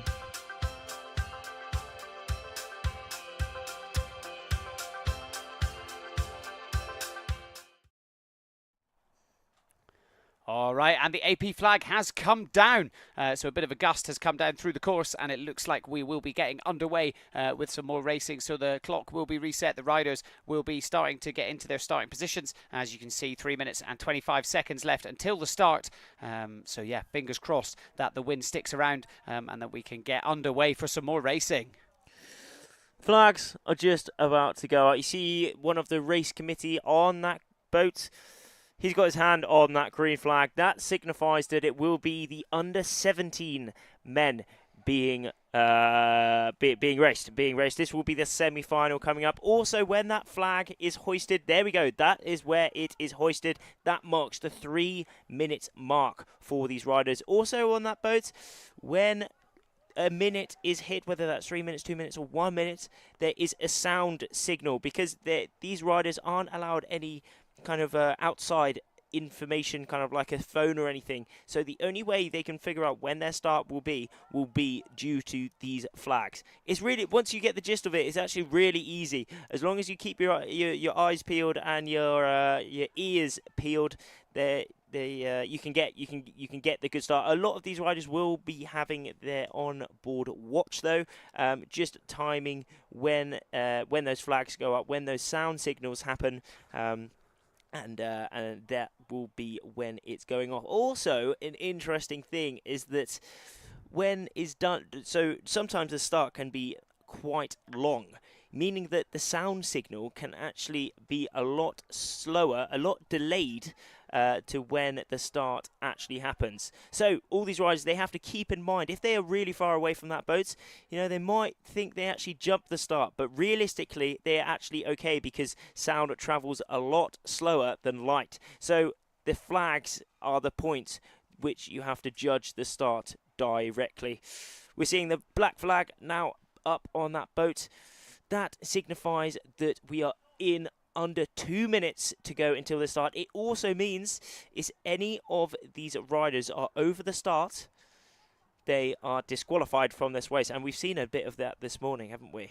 We absolutely have, especially in that first race. I think it was like about half of the fleet. It was the first under-19 men's quarterfinal, so 7 athletes in that race, and I think about 4 of them were out after the first. There was 2 general recalls.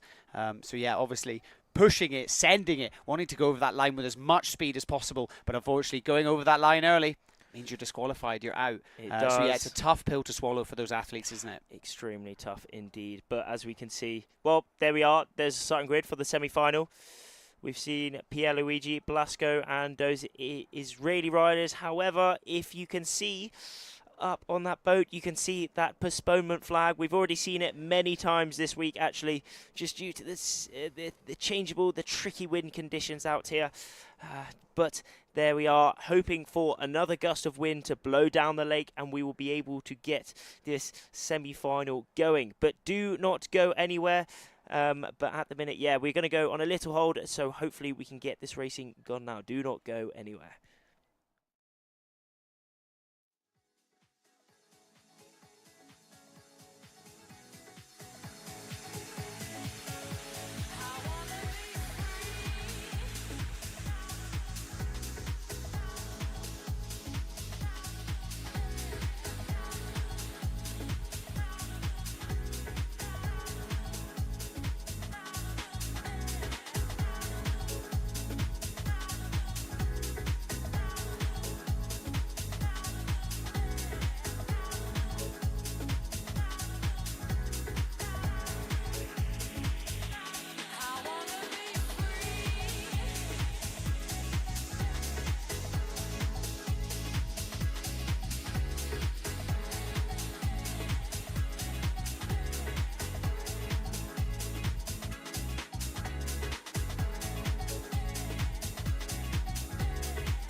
All right, and we are back for the 2024 iQFoil Youth and Junior European Championships final day. It is all about the medal series. We have already managed to get through the under-19 men's fleet and crown our champion, Leo Tomasini. We've done the same with the under-19 women's fleet, our champion, Medea Falcioni, and now we are on the under-17 fleets. Currently, upcoming, we have the under-17 men's semi-final. So we've done the quarterfinals for the under-17 men's. We've done the quarterfinal for the under-17s women's. The women's semi-final will be coming up after this one, the men's semi-final. Just over 50 seconds left to go as we see the riders up and going, and they will be starting to set up their line towards that start. Let's wait and see what they've got for us. That wind is still looking a little bit on edge, as you can see. But that is the start line on the right-hand sides of your screen. You see one rider there going for the jibe. I think one of the most important things is when the wind is this light, they want to be staying up on the foils, don't they? They certainly do. That is the name of the game at the minute. Foiling, foiling, foiling, especially in these pretty tricky, pretty challenging, pretty light conditions. All these riders will want to ensure that they are foiling throughout this race, as foiling is always faster than being a displacement mode, kind of floating over the water. But all these 4 riders are now foiling towards that start, coming in with a lot of speed. Look at that positioning though, down that bottom end. Israel having a very good start down that bottom end. Also Italy 10, Blasco in there as well, up that top end. Omri Adaran also in there, but it is indeed David Aleshko rocking that red bib. He came in today in that 3rd place positioning, and he is currently leading this semi-final.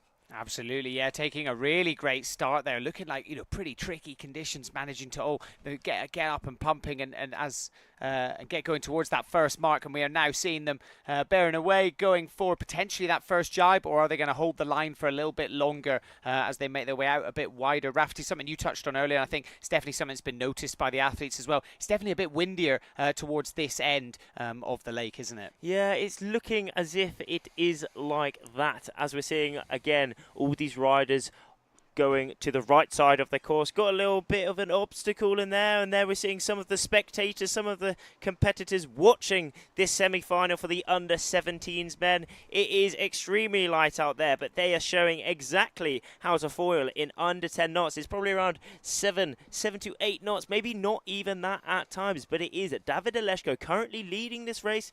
15, 17 knots of speed downwind. Big fluctuations just due to this pumping. When you pump, when these riders pump, they get a little bit extra speed. They can gain a bit more angle downwind and overall improving their VMG. So they'll be working extremely hard, trying to pump as much as they can, but pumping is really hard on the body. It's like a full body workout. They need to work really hard just to keep the technique, keep the flow over the wind in the sail. But those 2 riders, but it is David Aleshko currently leading this race, and he is held it, but he's just topped out off the foil there. But, you know, he saved it. He's shown he does have potential to be on the podium. He did come in today in that 3rd place. There is that bottom mark.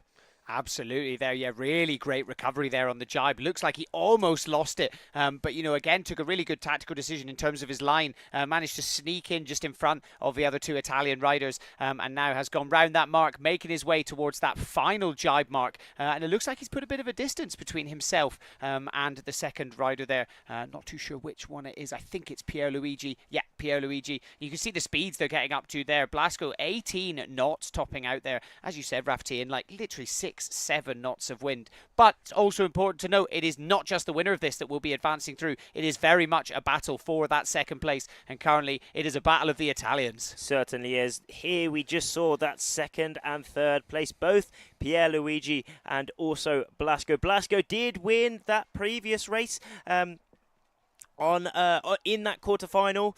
Not currently winning this, but all he needs to do is attack Blasco and take his position in the top 2, because remember, it is those top 2 who qualify into that grand final. Absolutely there, yeah, it is looking like David Aleshko there. He's got a real nice lead, making his way towards that finish line. Pierluigi not quite got the speed. It is looking like a bit of a battle. Blasco really bearing down on him here. You can see the pumping. Oh, look at this. This is extremely close. Blasco is really pushing, really attacking Pierluigi just to below of him. This is a full drag race towards the finish, but it is Pierluigi who's just accelerated just a little bit. It looks like he's really pinching out Blasco just to the top of him, just making sure he has no room to the finish, but it is David Leleshko crossing the finish in first place. He is now in that grand final, and in the second place position, Pierluigi. What a defensive move he did there, and in that third place is indeed Blasco. Oh, that was a cracking battle moving towards that finish line, wasn't it? For a second, it looked like Blasco was actually going to come into the overtake. You know, he really did close the distance. And then I don't know what happened. Maybe they hit a bit of a lull. It does look like Pierluigi is a slightly lighter rider. So maybe they hit a bit of a lull. Pierluigi just managed to maintain that speed through, because it did look like Blasco kind of dropped back a little bit. But yeah, really great race from all four riders there. Omri Aduran coming in fourth position as well. There we are.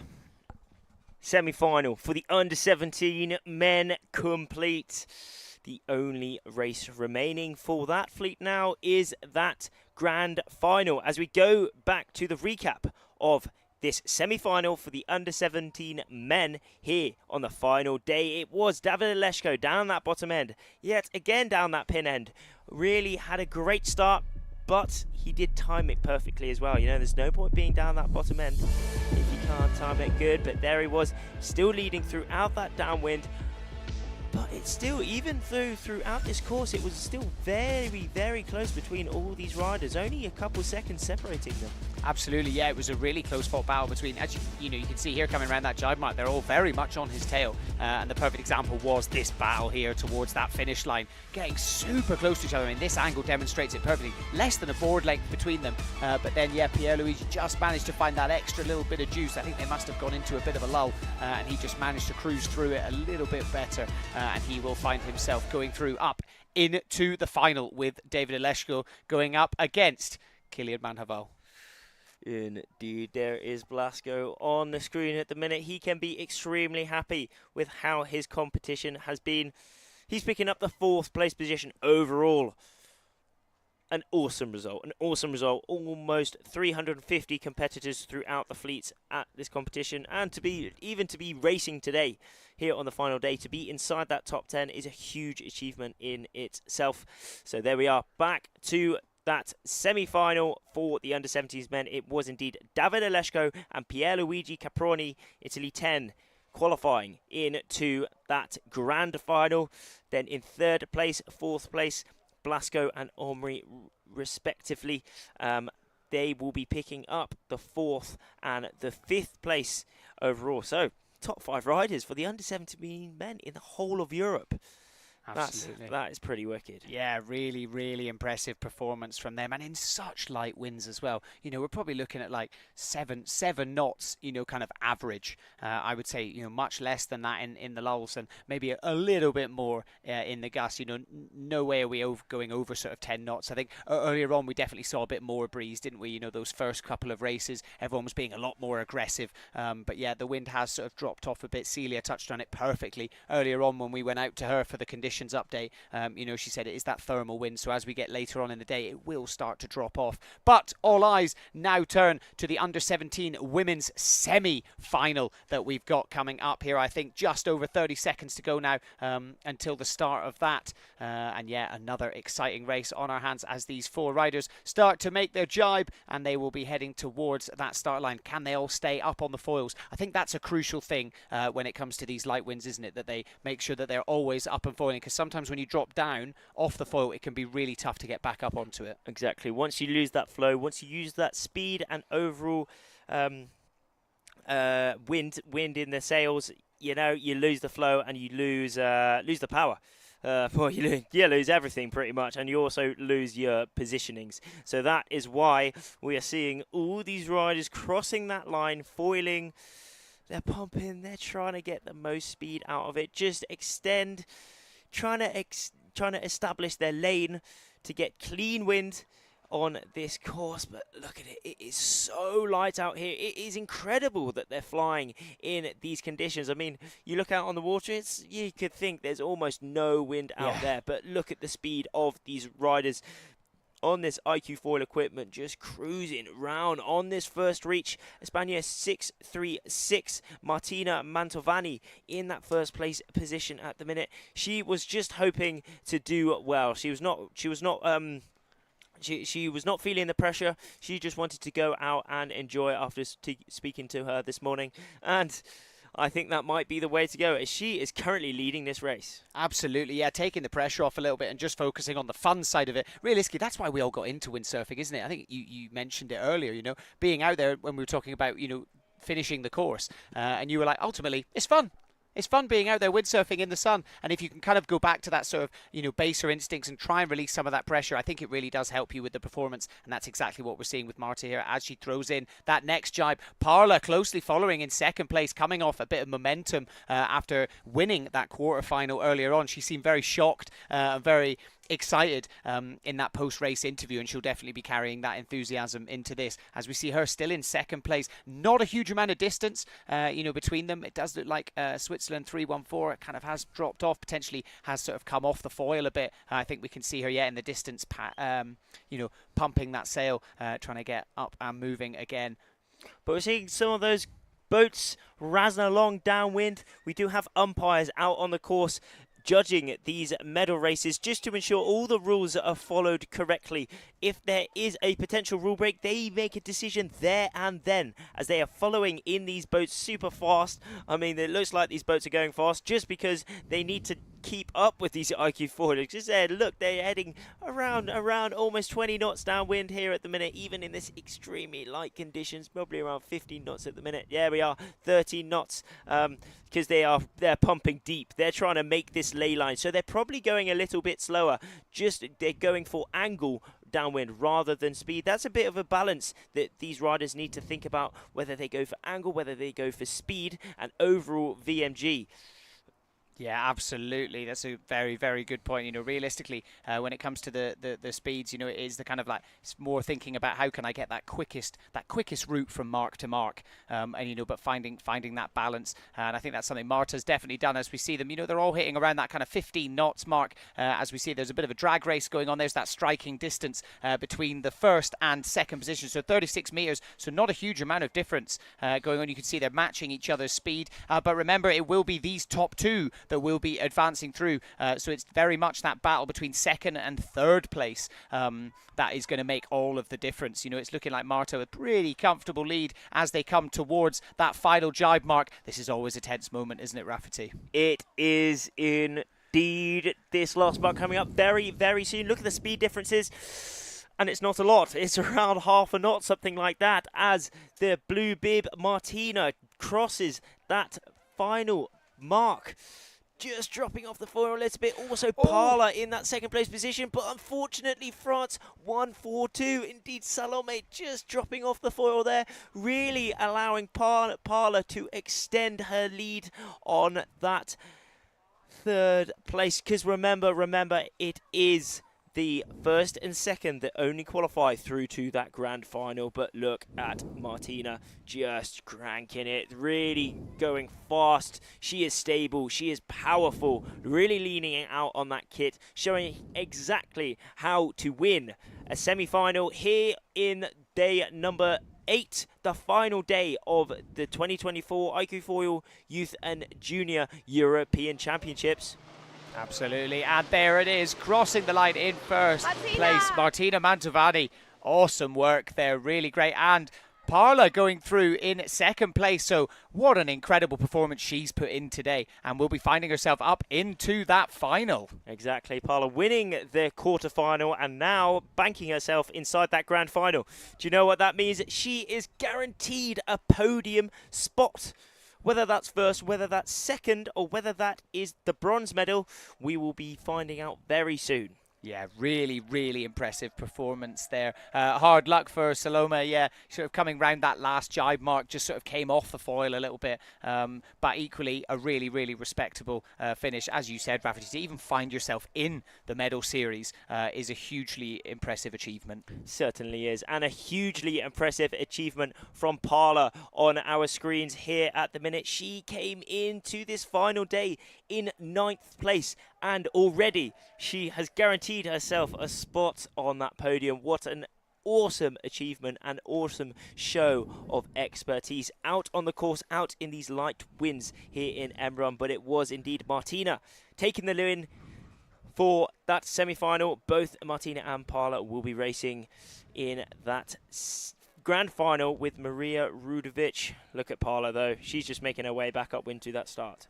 Absolutely cruising, just taking it in. I do wonder as well, you know, because obviously once they finish the race, the ones who are up into the next one, you know, they do have this kind of few minutes where they can just like go for a cruise like this and kind of hit that reset button and just bring themselves, you know, up and get ready. But let's go to Celia on the water, who is with the previous race winner, Martina.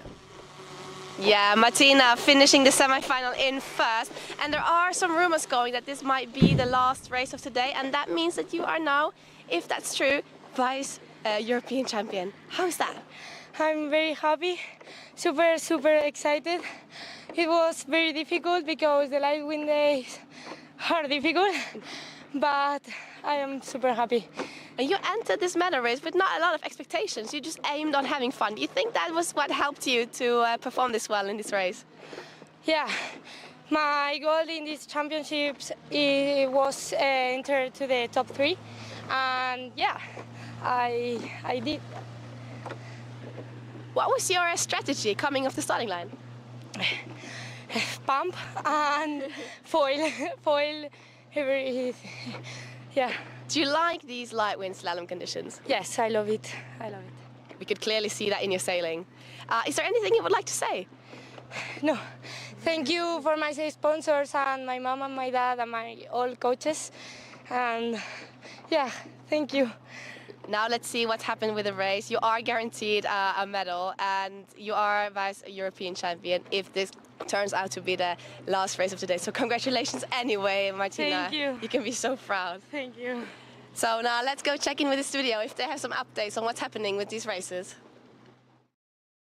Great to hear an insight from Martina. She is happy. And also, we touched on if this is the last race of the day, and we actually have had confirmation that this race was the last race of today due to the fact it being past 6 o'clock. The last race scheduled, the last possible race scheduled on this final day was 6 o'clock. It's now 10 past 6.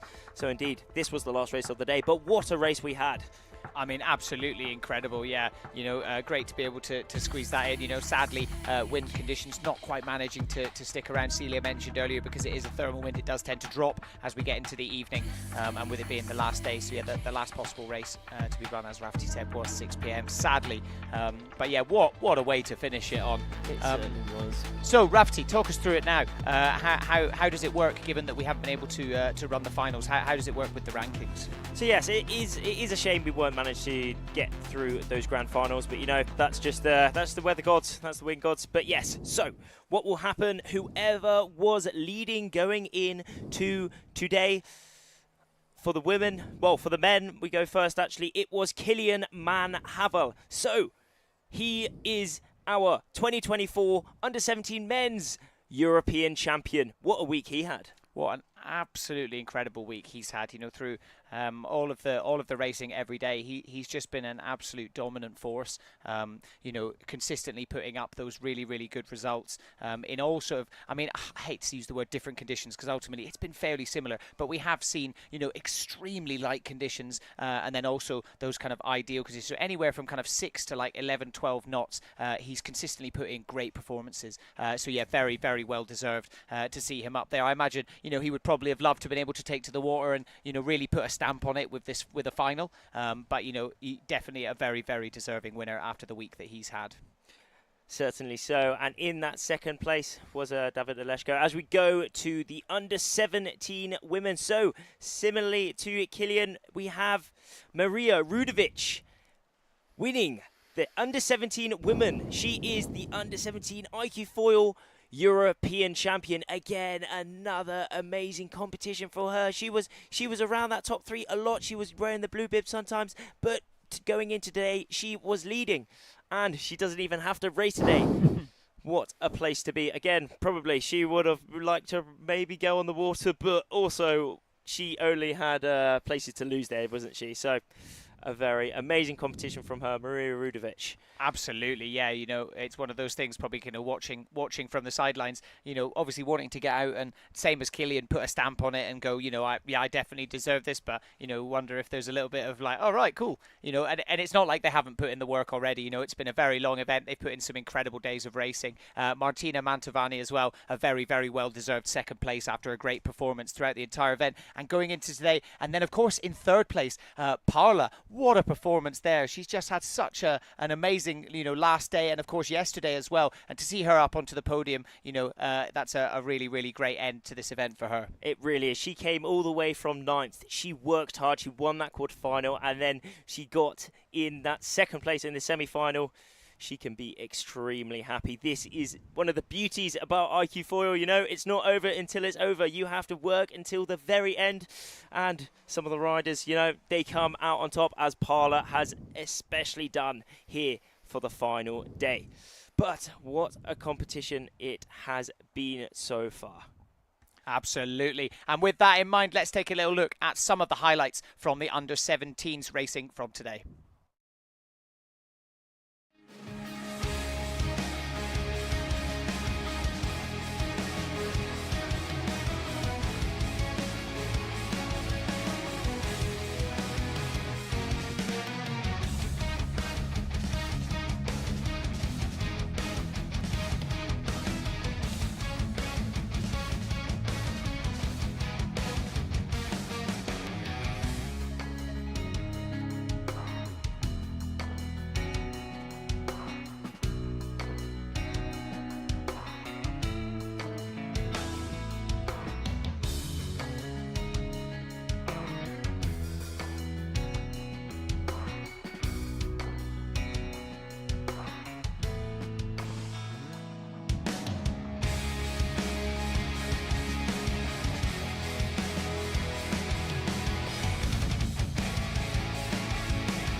Right, and what an amazing day of action that we have had here, you know, from being able to complete the under-19s men's and women's fleets, and then of course getting so close to be able to finish the under-17s, but sadly, you know, with that time restriction that we had in place, just weren't able to do the finals, but managing to get some results through. And after a really long event of so many races, it's been great to end it with a bang.